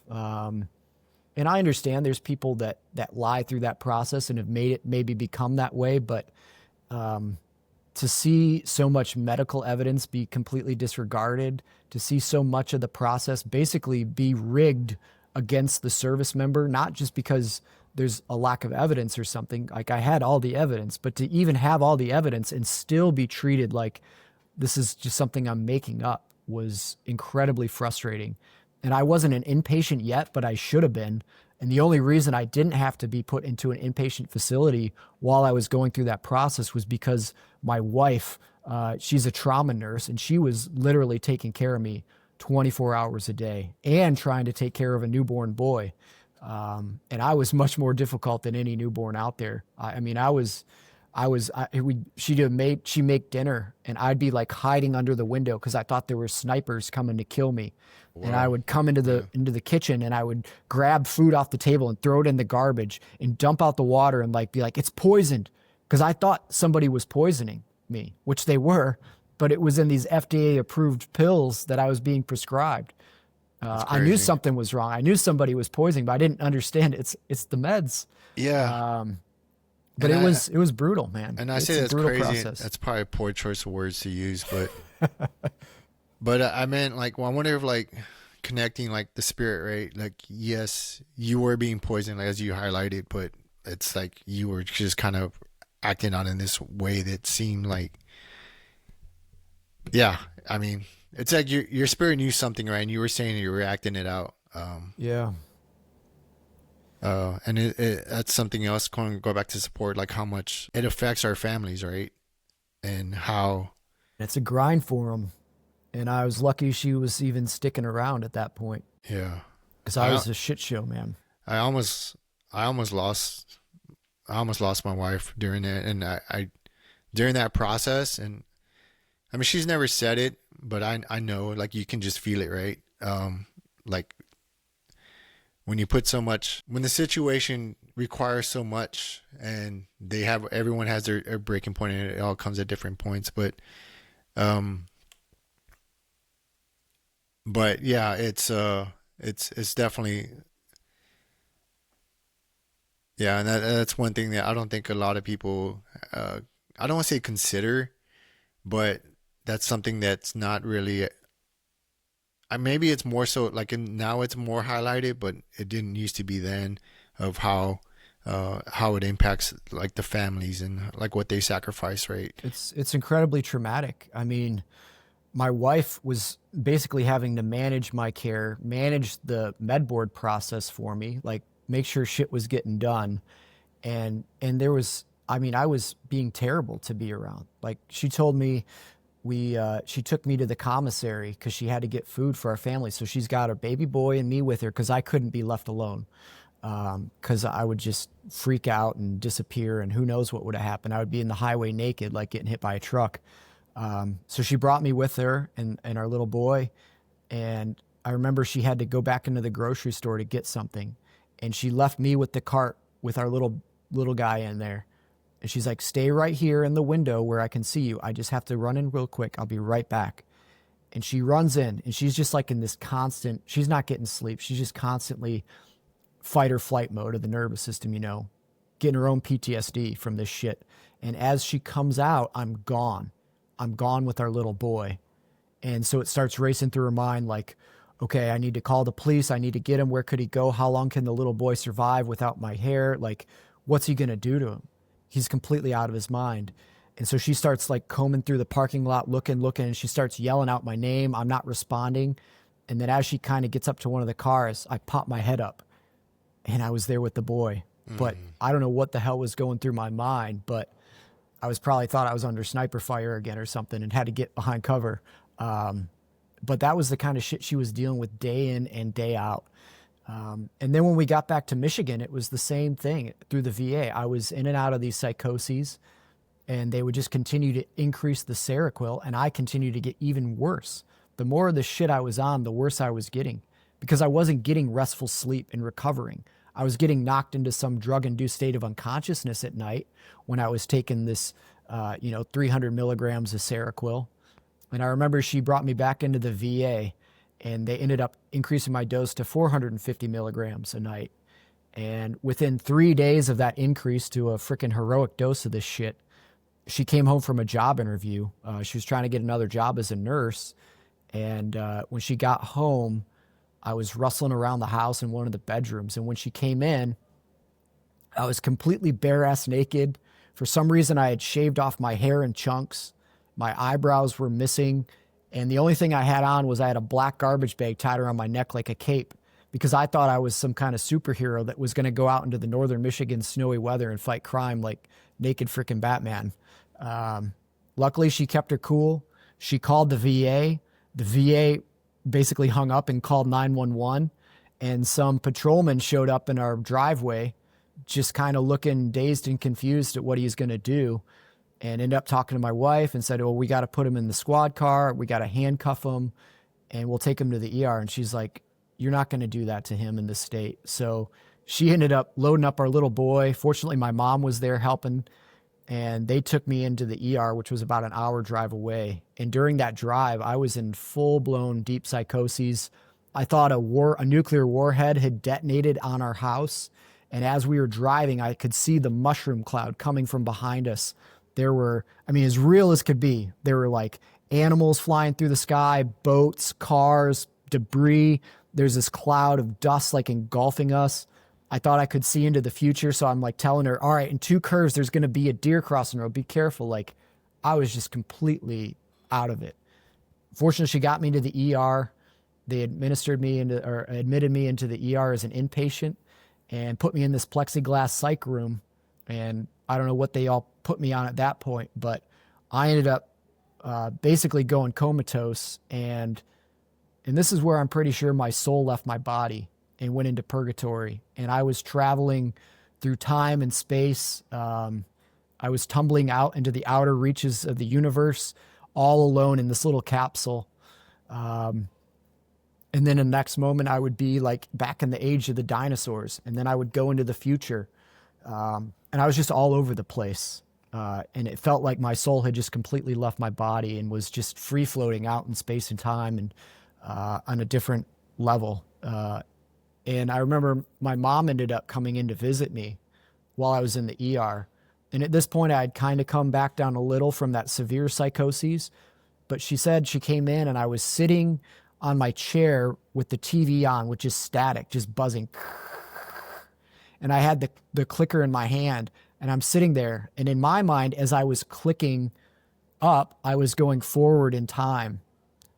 So I was like going into this apocalyptic future where Jeff Bezos basically ruled the world. There's just piles of garbage everywhere. It looked like Wall-E, you know, if you ever seen that movie. Yeah, yeah. It was just like the humanity had just consumed itself. There was nuclear war. Like it was abysmal. And I would go back in time when I clicked down on it and it would show like the dinosaurs or the mammoths or the cavemen.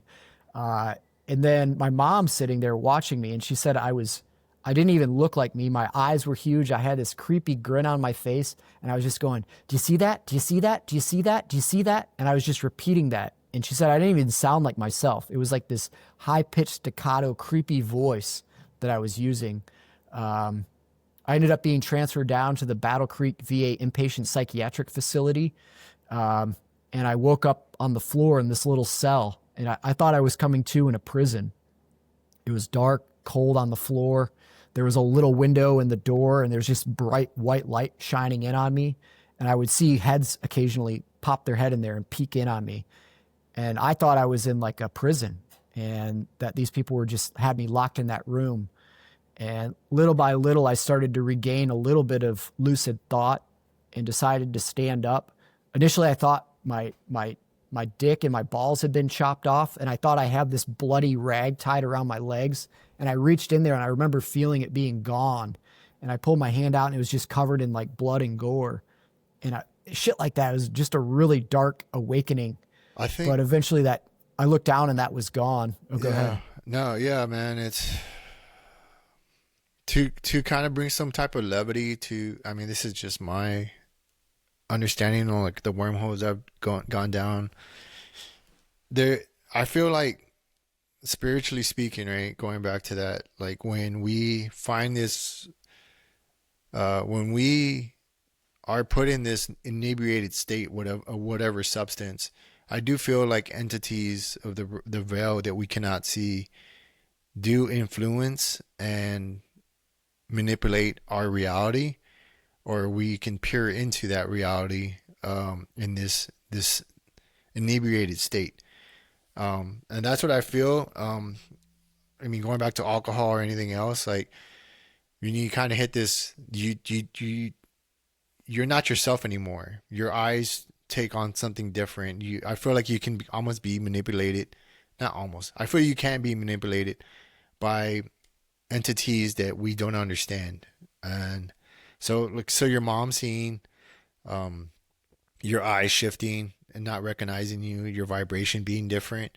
I do feel like, man, like especially like being in the hospital or what have you, that there are things that the evil entities that do, I don't know why I'm hesitating to say this, but like that can possess you and can, because you're not yourself and you are in this different, like you don't have control of your autonomy. You don't have any autonomy at all. Yeah. Yeah. I've heard one explanation is, psychosis is the soul leaving the body, and what fills that vessel can oftentimes just be evil. It can be crazy. It can be all the above. Yeah. And it makes you vulnerable to being infiltrated by dark forces. Yeah. And then, so add to that, right? And I guess I hesitate to say these things because it's like, that's once you accept that, right, that everything changes, right? Because you're having to like let go of what you think you knew, and it's just like this other world that or other existence, or existence has always been here, that you're having to now adopt and kind of live in, right? But I was gonna go somewhere with that, but yeah, I mean, at the end of the day, it is something to be considered, and at the same time bring some type of, I don't want to say levity. Oh, that's what I was going to say. I remember that, I think they asked Mike Tyson or whatever, but most people in prison like that are there for heinous crimes. A lot of them report like when they were under whatever substance and they were like, and when they wake and they come to, they're like, I don't remember doing this. I don't know how I did this. Some like that was something someone else, right? Um, and I think a good amount of them that is true, right? Because of the thing you just kind of highlighted, right? And there are times, and I've been around like even like some family members when because I don't drink now, and there's a point where they have so much to drink that their eyes change and they start to act differently. It's weird. I don't want to say it's weird. It's kind of scary, right? Yeah. Because I can see the shift now because I'm sober. When I didn't see that before because I was on the same level, right? And I could have probably been. And there's times where I would start to act differently or do things that I normally don't do. So I'm just trying to put that little pin in there and kind of just highlight the things that are there that we don't fully, I don't want to say fully, or we're starting to understand or trying to be reminded of, I guess, by your story. Does that make sense? Yeah. Yeah. It was, yeah, there was a darkness that took over my body. My physical body was still there, but I wasn't in it a lot of the time. But as I became more lucid in that facility at the VA, inpatient facility, I eventually walked out and walked into the hallways and went down to the common room. This is a really small facility, and they're on basically a skeleton staff because they have very minimal funding. But what I started to see here was in lucid moments, I'm not talking about the psychotic stuff that I was experiencing as well. But as I became more lucid, I started to see a lot of parallels to survival training that I had done, to what you do to somebody who's a prisoner of war. We were confined in a small facility. We didn't get to go outside more than maybe once a week, if we were lucky, into a concrete yard that was surrounded by high-rise brick buildings and like 8 to 10 foot metal fencing. There's no connection to nature, no sunlight, no exercise. The food, again, just like the other VA facility, was abysmal quality garbage food. Your choices for beverages were either the yellow drink or the red drink because the water that came out of the tap tasted so terrible, like chlorine and fluoride, like it came out of a broken hot tub, that you couldn't even drink the water straight. So you had to drink it with artificially colored flavored raspberry iced tea or lemonade iced tea just to make it palatable. And so you're malnourished, you're confined, you're being treated less than human because a lot of the staff is not very well trained in these facilities. They're basically just getting anybody they can to work in them. And it's really natural for you to stop treating like somebody's a human when they're in and out of psychoses. But on a level, I was still there. I was coming back into my body and experiencing that. And so these are all the same things that you do to people in survival school to experience what it would be like to be a prisoner of war. Sleep deprivation every 15 minutes. They were required to come into your room and shine a flashlight into your face to make sure you're safe. So you're already hyper vigilant. You already can't sleep. And now every 15 minutes, somebody barges into your room without being unannounced and shines a flashlight in your face. So you're sleep deprived, confined, malnourished, treated less than human. Those are the exact same things in the playbook for what you do to somebody who's a prisoner of war in order to break them and get to them to comply with whatever they want. Which instead of trying to get information from you, what they're trying to get you to comply with is to just take the meds. And there were so many meds. At this point, I didn't even know what all I was getting. Several times a day, I had a whole cup full of all these different pills, and they were just forced upon you, and you didn't have an option not to take them. You were supposed to get to see a psychiatrist to talk to him about what you were taking, but they were so understaffed, you barely got to see that guy every couple weeks. So I was pretty brokenhearted at the system. And as I came back to, I couldn't believe I was in there. And I started to use some of my SEER training to try to get the fuck out of there. I was making makeshift weapons with socks and putting a wet sock in it balled up. I was stockpiling warm clothing, and I was planning an escape. And late one night, I went out and I pulled the fire alarm, thinking that they'll take us out of the building for the fire alarm, and those of us that want can make a run for it. Well, it turns out somebody had already tried that trick. They were pissed at me for pulling the fire alarm, so they brought in the police. They confined me in a room, and they forcibly injected me with something called Heldol, which should just be called hell, because it felt to me, as this stuff was injected into me, like there were insects trying to eat their way out from underneath my skin. I was extremely restless. All I wanted to do was run and scream and tear my clothes off and like yell. And so oftentimes they'll strap people down on a board when they do that. Fortunately, they allowed me to pace up and down in the hallway, but it was another torturous experience. Eventually I conked out and came back to a little more calm, but it was a fucked up process. I ended up spending 40 days in that facility. Fortunately, with the advocacy of my wife and my parents, who were both worked in the medical communities, they were able to advocate to take care of me and get me out of there. But that was a whole nother bureaucratic bullshit process just to get me out. I had been voluntarily admitted. I was an American veteran seeking help for a medical condition caused by my service. And instead, I was tortured, confined against my will. After I tried to escape, I was then committed to the facility, and I couldn't leave anyways, but now legally they weren't going to let me go either. So it was another layer. I also had my Second Amendment rights stripped from me. So I'm no longer allowed to purchase a firearm. And I was put on the law enforcement information network like I was a criminal. So if I ever get pulled over now, I come up in their network like I'm a freaking felon. And I hadn't committed any crime. There was no court of law. It was just this broken medical system I had just tried to utilize, and instead it did more damage than good. Fortunately, eventually I got out of there. I got home, and I was just a broken shell of a man in a drug-induced stupor. I was in and out of psychoses constantly. Even when I wasn't even myself because I was on so many psych meds. I remember I could barely do the dishes. I could no longer read because I would read a sentence and I would completely forget what I just read. I was pushing my kids away. My little boy would come up and ask me to play, and I would push him away and tell him to leave me alone. I was constantly bitter and anger. I was just consumed by the resentment for that system and anger against the U.S. government and the VA system for having done that to me. And I became just a broken shell of a man.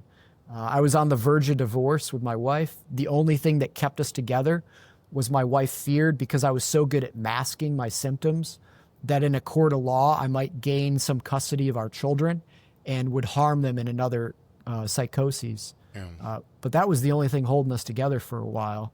And fortunately, that's not where my story ends. I was connected to a network of veteran nonprofit organizations, and I started to receive access and financial support in order to take on a whole new, different approach to mental health and brain injury that actually started to turn the tide and give me my life back. I was able to experience psychedelic assisted therapy through Heroic Hearts Project. I went down to Peru and experienced 3 nights of ayahuasca ceremony. I got to go through Defenders of Freedom and go to the Resiliency Brain Clinic just outside of Dallas, Texas, and receive a 2-week intensive traumatic brain injury clinic. I got, a bunch of peptides. I got a bunch of nutraceutical supplementation to bring home with me. And just in the 2 weeks I was there, I started to sleep again on my own without any meds, and started to get my cognitive abilities back. And little by little, I got to experience these different nonprofit organizations, which started to make me whole again. And it's been a few years now, but I'm completely off all the psych meds. I don't am on any pain meds. I'm not on any pharmaceutical stuff anymore. I'm just, as you pointed out, kind of doing it more holistically. And what I found through this whole process, the most important things were just getting your sleep in order, figuring out how to get better sleep. I cut out all substances, caffeine, nicotine, alcohol, cannabis. All that stuff was just disrupting my sleep. For a while, I was self-medicating with all that stuff just to try to feel some semblance of normalcy and numb myself. But it was all disrupting my sleep. And once I started to focus on my sleep, it's amazing how well your body and brain can heal from even severe trauma when you're getting those things. I was already pretty healthy eater, but I got really serious about my nutrition, cleaned out anything inflammatory. I just eat really high quality whole foods at this point. A lot of fruits and vegetables and high quality meat. I'm a hunter, so a lot of venison, waterfowl, things like that. So I started to just rebuild this foundation. I started to get active again. When I was on the Seroquel and stuff, like I couldn't even work out anymore. I remember I went out and I ran as hard as I could when I was on that shit, and I could barely run a 15-minute mile. And I had been somebody who could run a sub 6-minute mile, no problem prior. Yeah. And so I just was broken. But once I got all those meds out of my system and started to focus on my sleep and nutrition and hydration and exercise and getting back in nature, getting reconnected to community, my friends, going mountain biking with my buddies, like getting back into those things really started to heal me. And while the psychedelic assisted therapy was a catalyst for accelerating that, I really have miraculously gotten my life back and now am a fully functioning, healthy human again. And honestly, I think I'm in a lot of ways stronger than I ever was, mentally, physically. I just feel good. I feel fulfilled. I feel I don't have to drink to numb myself anymore. I want to live my life. I've got my 2 kids. They absolutely adore me. I get to be a good dad, a good husband.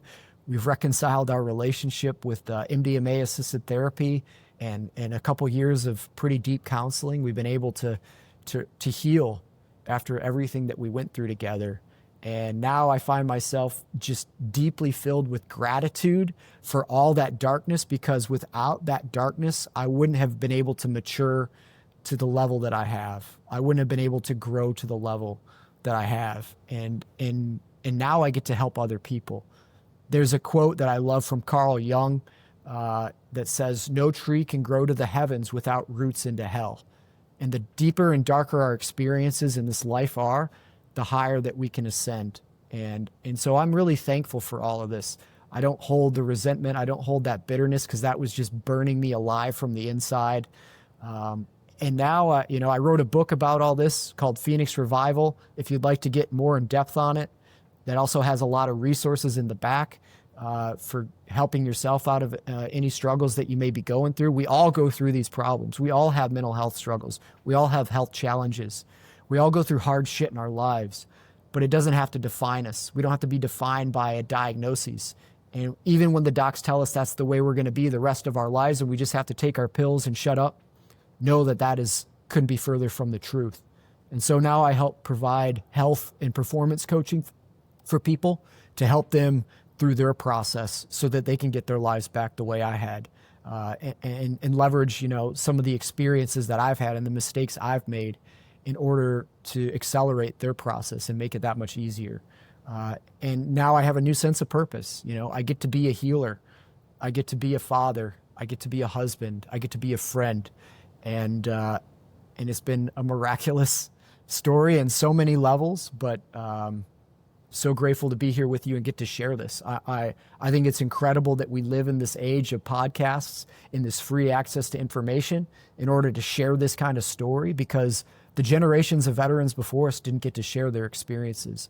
And most of them just numb themselves with a bottle every day and wouldn't talk about any of this. But we don't have to be like that anymore. We have a way forward to share and lift other people up, other veterans, other humans, because we all go through this shit, veteran or not.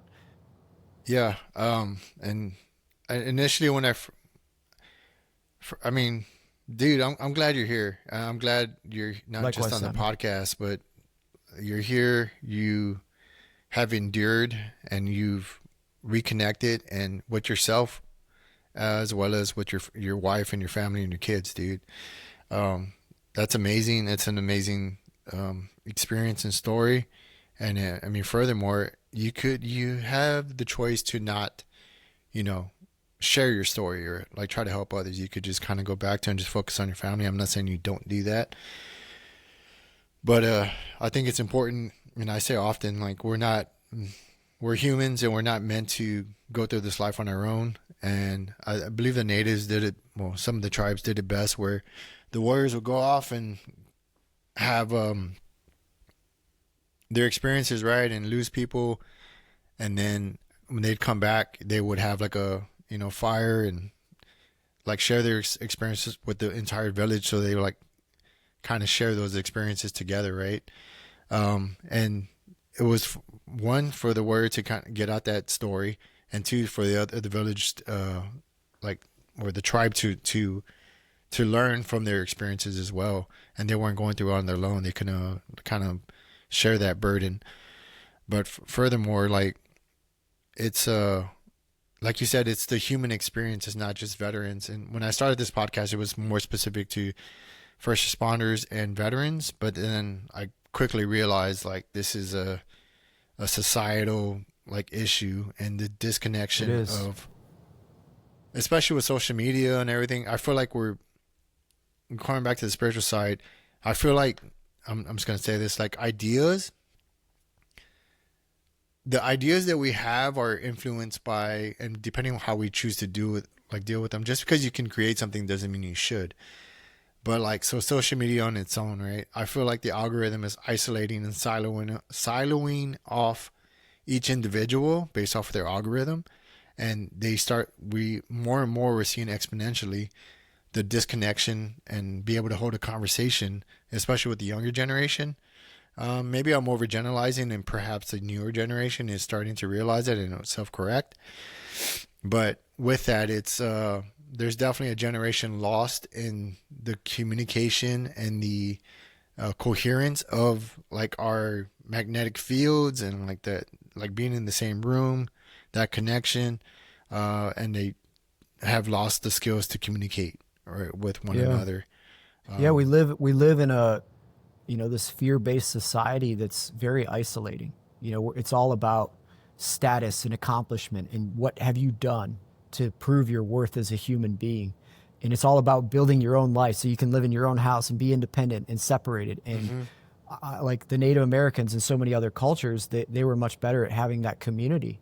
And unfortunately, something we've lost, I think, largely in our society is our community, our connection to our neighbors, the ability to work together to do something. And yeah, a lot of people are just out there suffering alone. And one of the most important tools, along with some of the things I already mentioned in healing, and we talked about this earlier, is that community. You need to have community to heal. And it's the most natural thing when you start to struggle, especially with mental health stuff, is to isolate.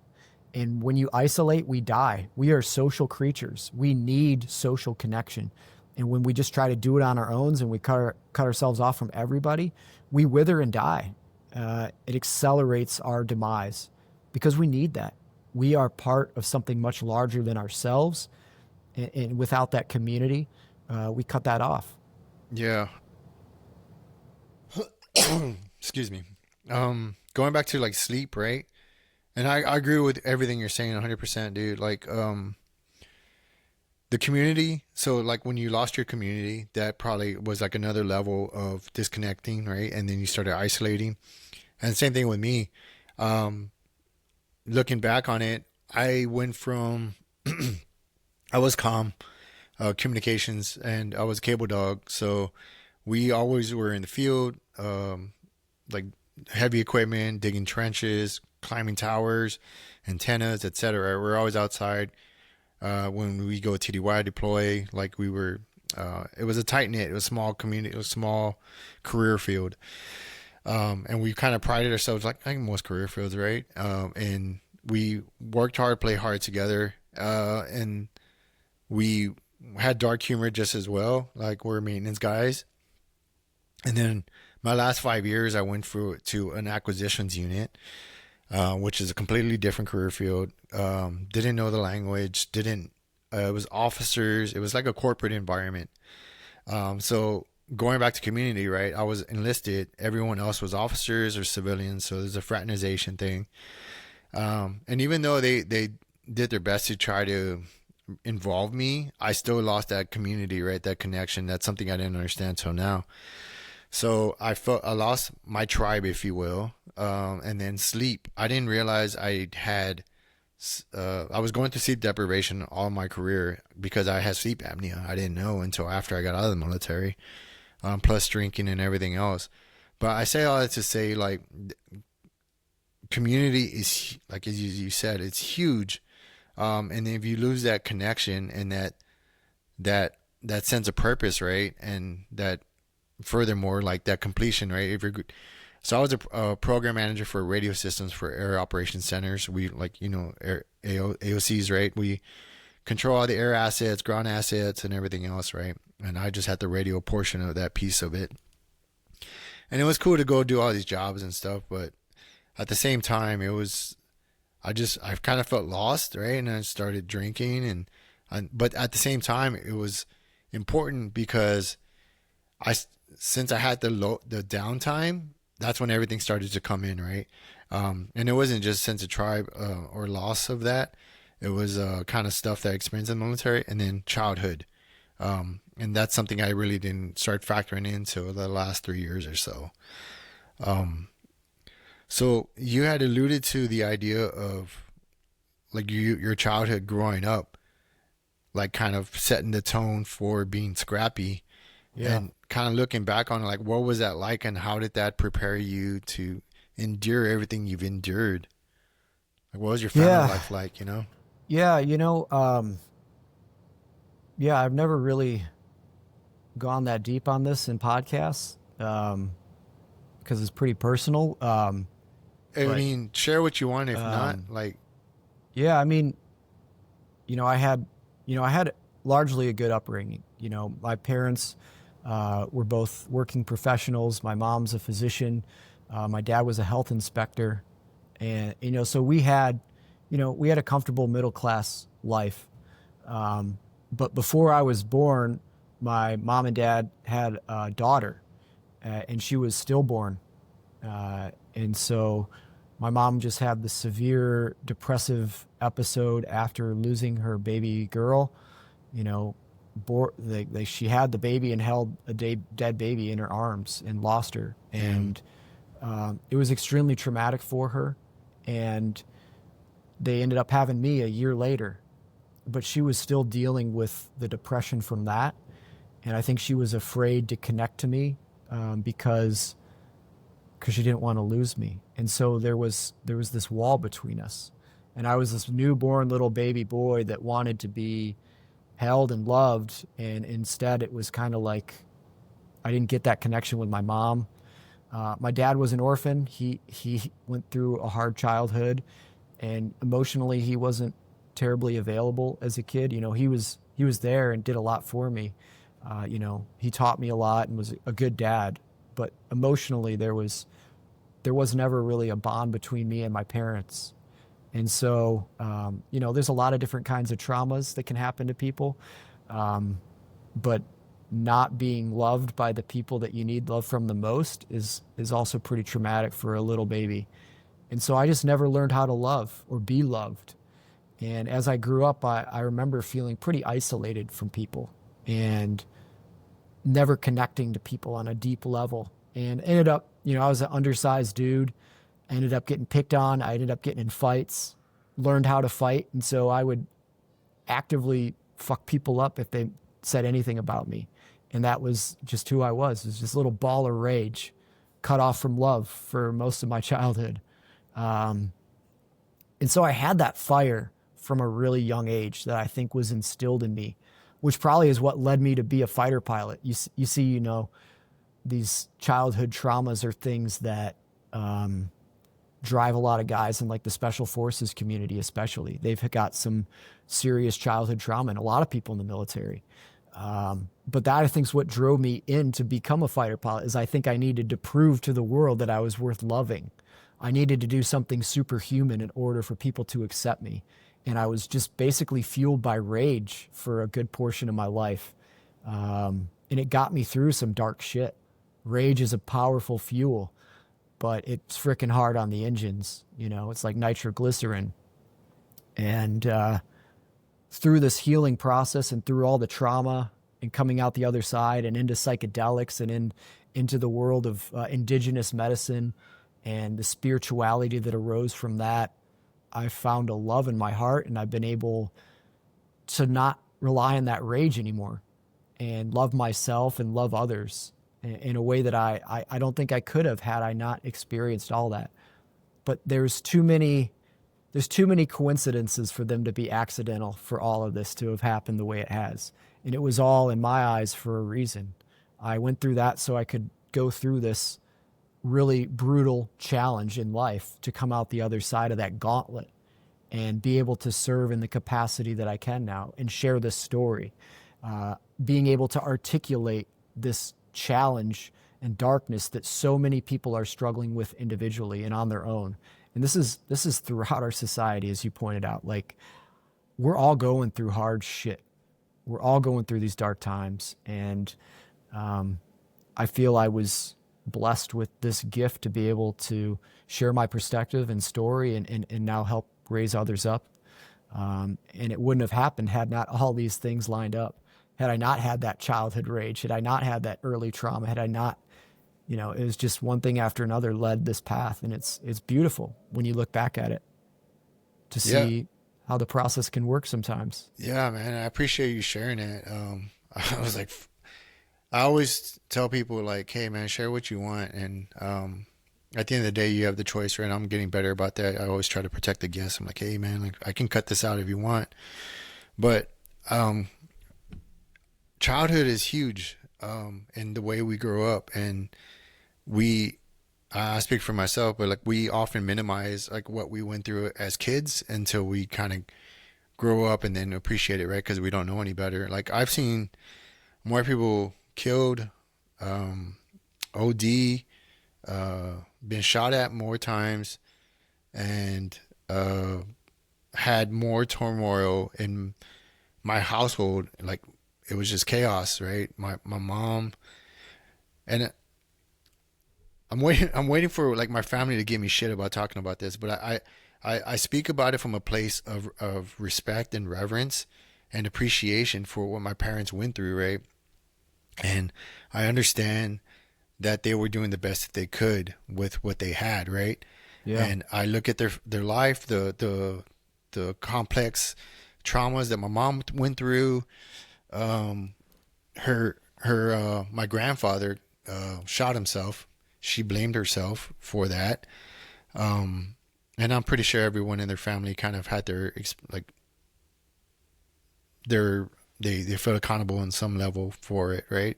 How could you not, like, right? Like you question what I could have did different or what have you. That happened at a young age. She really never really had the love from her mom that she felt like she should have. On top of that, she was like molested by one of her uncles and not being validated by her family, etc. I mean, and that's just my mom, right? On top of a bunch of other things, right?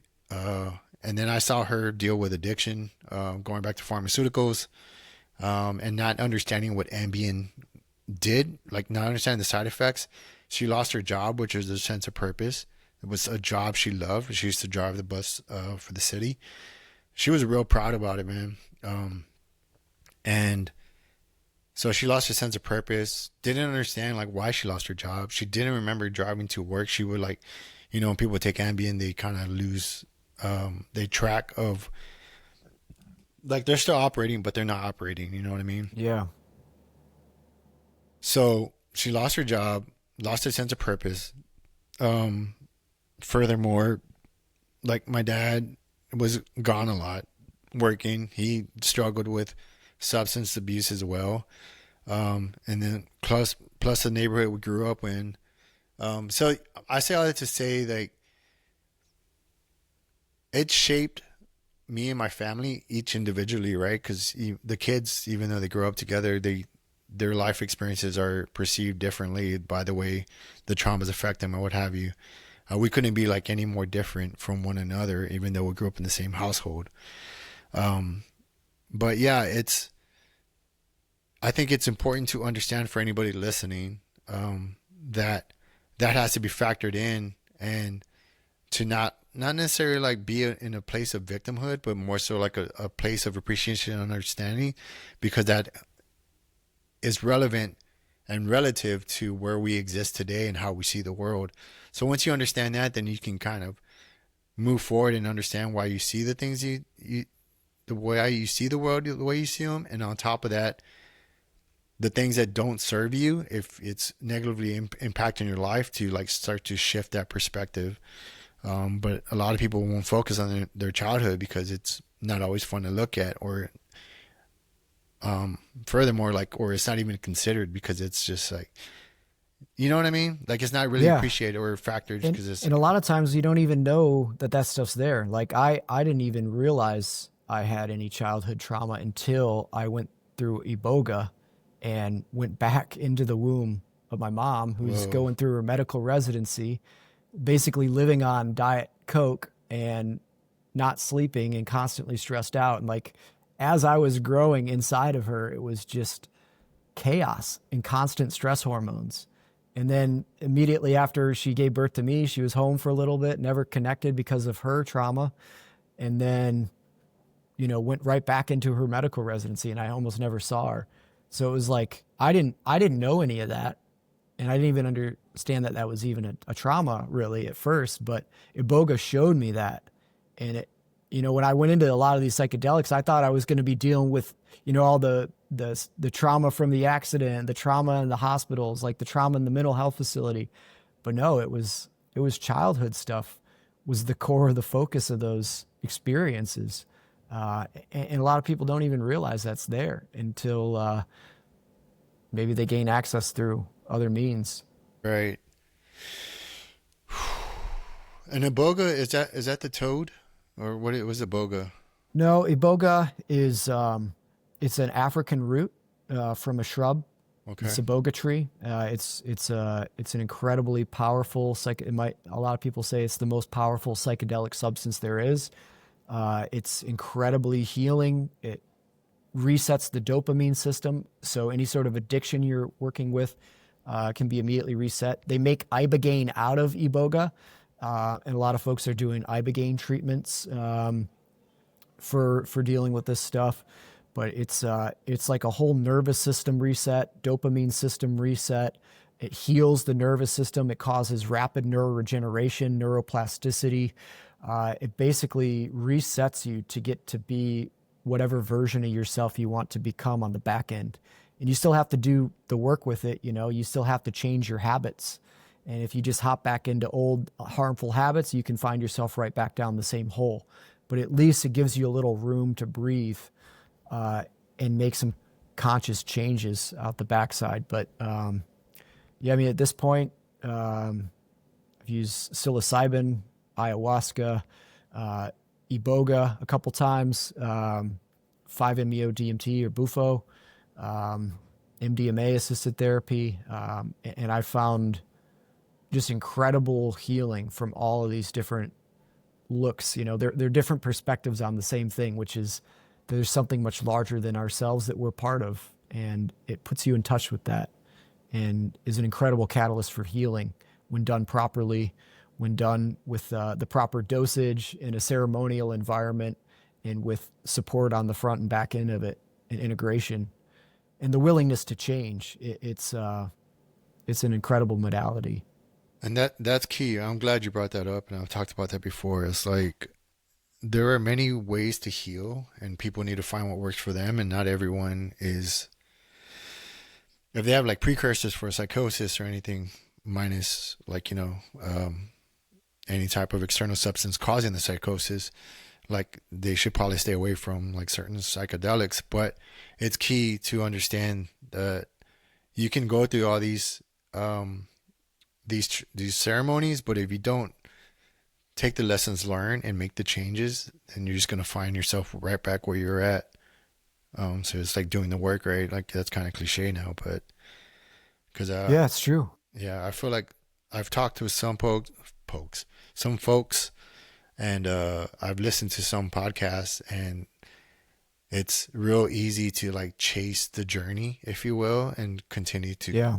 But it's like, The journey's not the point of it. yeah, It's what you do with that experience and how you bring it back and integrate it into your life. And hmm yeah, people can end up just going down the different rabbit holes and do more damage than good if that's just what you're constantly doing is chasing that experience of being in the psychedelic. But out the backside, it's to bring that love and openness and connection and bring that into your life so that you can share it.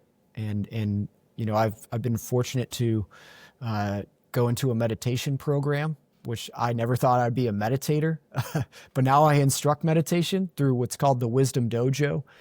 But basically, what the Wisdom Dojo does is it takes veterans and first responders who've gone through a major psychedelic experience, and it trains them how to meditate properly. And now, through meditation, after doing it now for several years of consistent effort, I found myself able to get back into the same places as you go with psychedelics without any substance in your body at all. And it's Wow. much more sustainable.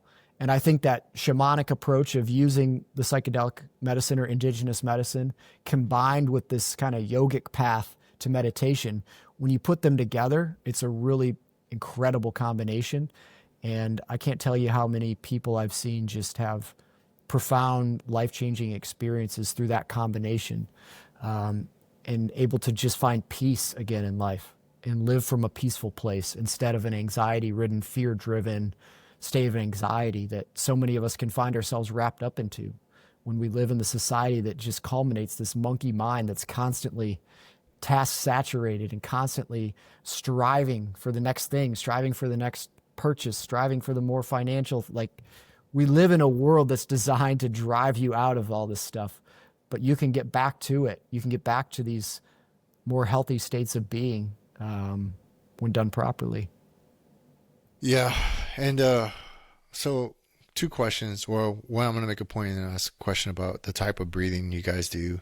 Because I've been I think that's the goal, right? Is to kind of have, be able to do these things without any external substances, right? At least that's my goal, right? It was the same thing with pharmaceuticals, the same thing, like when I started, so I got off alcohol and then I was like, I need to figure this stuff out. So I went to pharmaceuticals, which is the only option I felt like I had at the time. And then I was like, I don't want to be on these anymore. So I used cannabis to wean off with the pharmaceuticals. And then I started to use that in the same way I used alcohol. I was like, I Yeah, don't want this anymore. I did the So same thing. yeah, so I was just kind of, and then psychedelics I used to kind of, psilocybin specifically, and I've used it a couple of times, but I go in with the intent, right, and to try to understand. And the last one I did, I wrote down and I use it as a form of meditation intuitively. I didn't have like a sitter or anything, and we can go into that some other time. But I wrote down what I wanted to work on, and I was kind of constantly focused. Anytime I wanted to start to enjoy the show, so to speak, I was like bringing it back to what I wrote down. I mean, it was tough to Nice. read at some points, but that was a form of meditation, right? To like, I'm here for something. So what am I here for? I'm not going to be here to enjoy the show, right? Because that you will get that from you get out what you put into it, or you take out what you put into it. Yeah, yeah. So that was one key thing that I learned, was if you're gonna be there, like, don't be a tourist. Like, try to learn something from it. At least that's my approach to it. I think you can do it recreationally, but you're not gonna really learn anything. I don't think. I mean, you probably could, but at least from my perspective, I want to do it with reverence, protection. I go into it with like protecting myself with a prayer, all these things, right, to try to really work on something. I saw that to say, and then man, I'm losing my train of thought. But yeah, there's a lot of things to be factored into to that experience, and so yes, holotropic breathing is one of the next things I want to try, because that's my goal, is to be able to do these things, because I know your brain creates DMT, right? When you sleep, when you dream. So there's a ways to access that, under the right settings and circumstances as well. Well, yeah. There is a tie into, and I talked about this when I was talking to you last time, the pre-interview, I guess, about like my family and my experience with that. And I don't know what else to call it other than like Native American practices. And then that split between, Christianity and the things that I used to see my mom deal with, like not deal with, but talk about and do around our home, around like herbs and stuff like that. And it was never for causing harm on anyone else. It was always for protection of the family. And it's pretty prevalent. There's always a good and a bad side to things, and it's trying to keep that balance, right? I say that to say, like, was there one what type of breathing do you do, and then like what are the experiences, and are there any protection practices you put in prior to going into those states? You know, for meditating, I haven't really incorporated any sort of protection practices with that, but psychedelics, yeah, I definitely like a ceremonial setting with that, cleansing the room, all that stuff, and having it done properly in a ceremonial setting, I think is a really important part of that. As far as meditation, I've got like a kind of a little shrine area. I do it at home, so I guess there is some protection in that. But I've really explored a lot of different avenues with it. My first intro, my gateway drug into meditation, mindfulness, and breath work was Wim Hof breathing, I did that which too. Yeah, go which ahead. is pretty intense. But it, like you were saying, it can help release this natural production of DMT in your brain. So without having to smoke anything or take anything, you're releasing your body's natural version of that DMT. That was really eye opening for me. I couldn't believe it. And really, the only reason I did it, I was at that point, I really thought it was just a bunch of woo woo nonsense. But it was because it was a Navy SEAL that was teaching it to me. And he said that he could hold his breath for 4 minutes after blowing all of his air out of his lungs. And I was like, I know you guys are SEALs and you can do crazy shit, but there's no way that's possible. And so that's what got me into meditation initially, was that that conversation. And after practicing it for a while, I found he wasn't shitting. Like, it's pretty amazing what the human body can do with these breathwork techniques. But even more importantly, it opened my eyes into this world that meditation can unlock without any substance in your body. I've got into belly breathing, box breathing, holotropic breathing, and then a samatha meditation practice was sort of my baseline, which is it's just as simple as sitting there and breathing and counting your breaths. And if your mind wanders off the counting of your breath, you just hopefully have that awareness at some point and you bring yourself back to the breath and count it. It sounds really simple. It can be really boring and incredibly frustrating, especially when you're first starting, but it really can help to train to calm the mind, especially when you do some breath work prior to help calm yourself. And from that, it's really grown into more deeper meditation practices, but that's kind of the foundation of it. A really good book I just read is called Becoming Supernatural by Dr. Joe Dispenza. And it is absolutely fascinating. He has an in-depth knowledge on a combination of quantum physics, neuropsychology, and neuroscience, and this sort of meditation and mindfulness expertise. And he ties them all together so you can really understand the scientific backing for why these things are all happening when we meditate or do breath work. And he shows a really cool breath technique in that actually helps to circulate the flow of your cerebral spinal fluid by taking these long, slow inhales and slowly tightening from kind of the root of your body. You're like doing a Kegel up into your abs, into your chest, into your throat, and into your head. And it kind of squeezes that cerebral fluid, which typically only circulates about every 12 hours into our brain. That sort of cleanses the brain. But by doing that, you're not only circulating that fluid, it activates the pineal gland.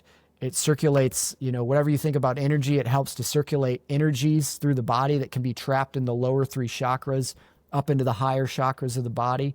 So he kind of ties in these sort of Eastern philosophies and ancient wisdom with modern science and quantum physics. And it's absolutely a phenomenal book if somebody's curious about exploring this stuff.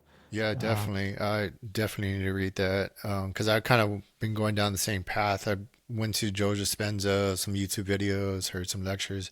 Haven't read any of his books yet, but for some reason not for some reason, but that resonated with me, and I use a lot of the visualization through like breaking bones, riding bikes and stuff, and other things, and like quantum physics, quantum mechanics, and at the end of the day, it was to understand, like, collect all this information to understand the bigger picture of what we are, or like what this existence is, and so going back to the idea of God, right, and understanding like you have enough data points of all these things, of like the way the mind works, the way the body works, the way nature works, the way it interacts with one another. Like you can, if you have a wall big enough, and this is the way I see it, a wall big enough, then you can start to get an understanding of what that uh, what God is, right? And like how we move in the world and how we're meant to be with one another and stuff. And it's been again kind of, it's with all the information or all the distractions that we have nowadays, we're getting further and further away from it. And I feel at the very basis of it, it's to get us away from our nature. Whether Yeah. people realize it that create these technologies or not, going back to the idea of ideas, it's like just because we can create it doesn't mean we should. And if we, it's like I think we've passed the balance point of what we are in the idea of technology. I think, have you ever seen the movie uh, Stargate?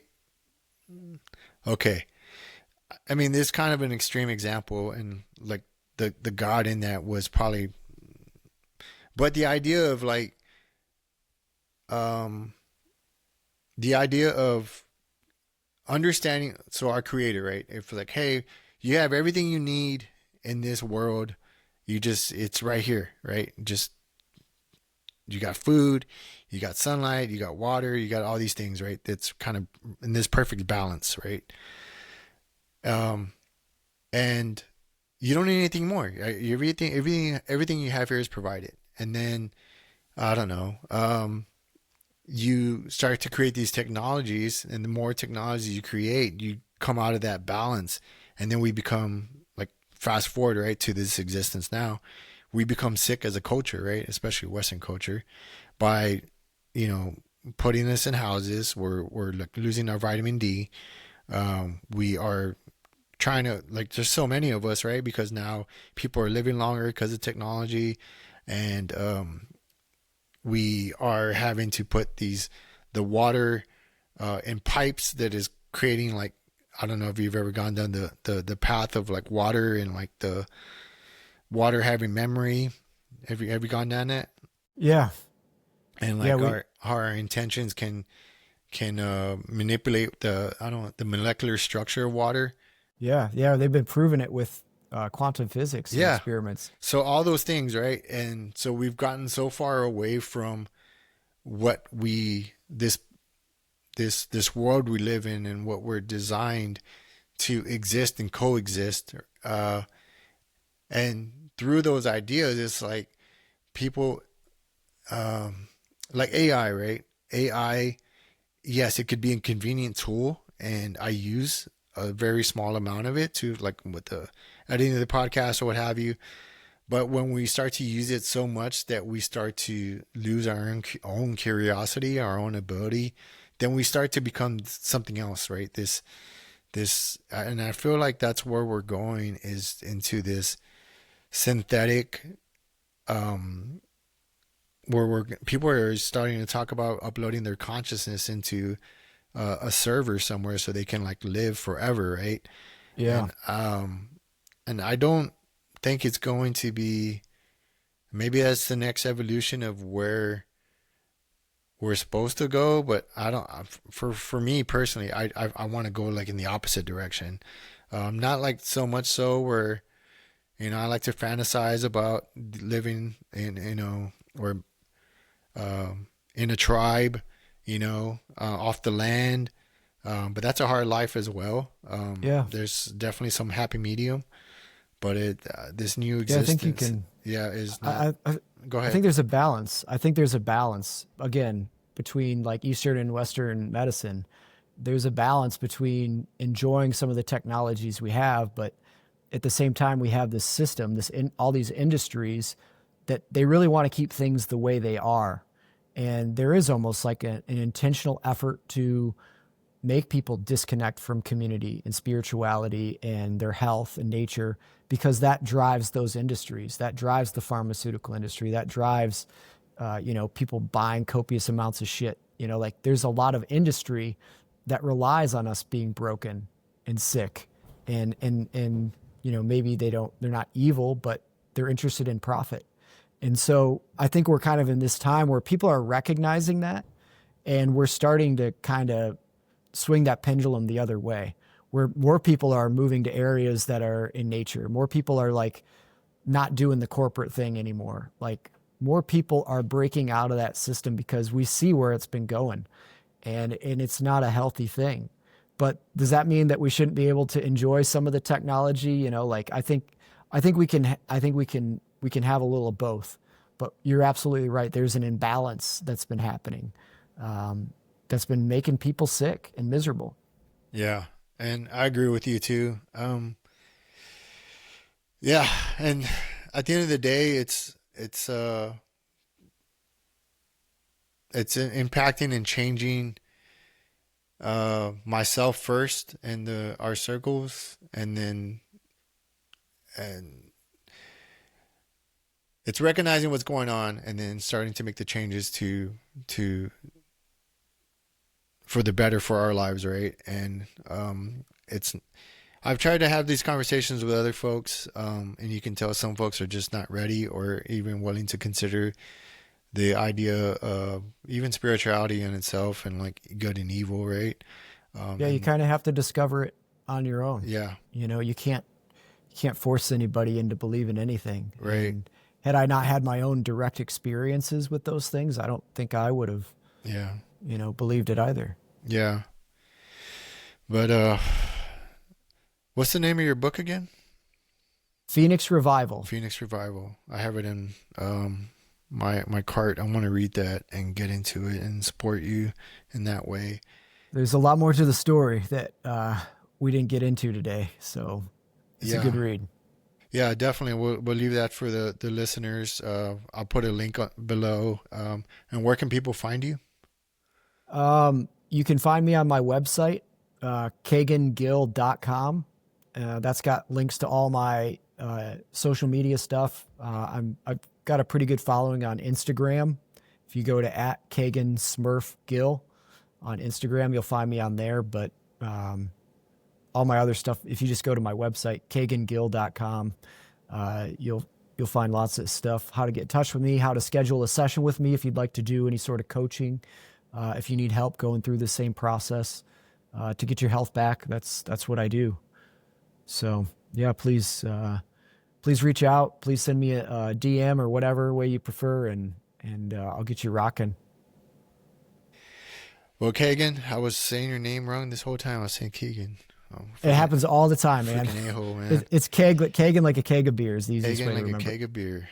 Dude, I appreciate you coming on, sharing what you shared, having this conversation, and yeah, at the end of the day, sharing your time with us, man. And I appreciate everything you're doing. I think we all our approaches and sharing are meant to be unique in that way, to speak to the proper audiences willing to receive that certain type of message. But I'm glad you're here. I'm glad you had the choice to overcome and persevere and heal in the way that you have, and that you're using your story to help others. Yeah, I appreciate you helping to share these kinds of stories, Simon. That's it's incredible that this is going to get out to more people. And even if it just saves one person from putting that gun in their mouth when they hear this, is absolutely worth it.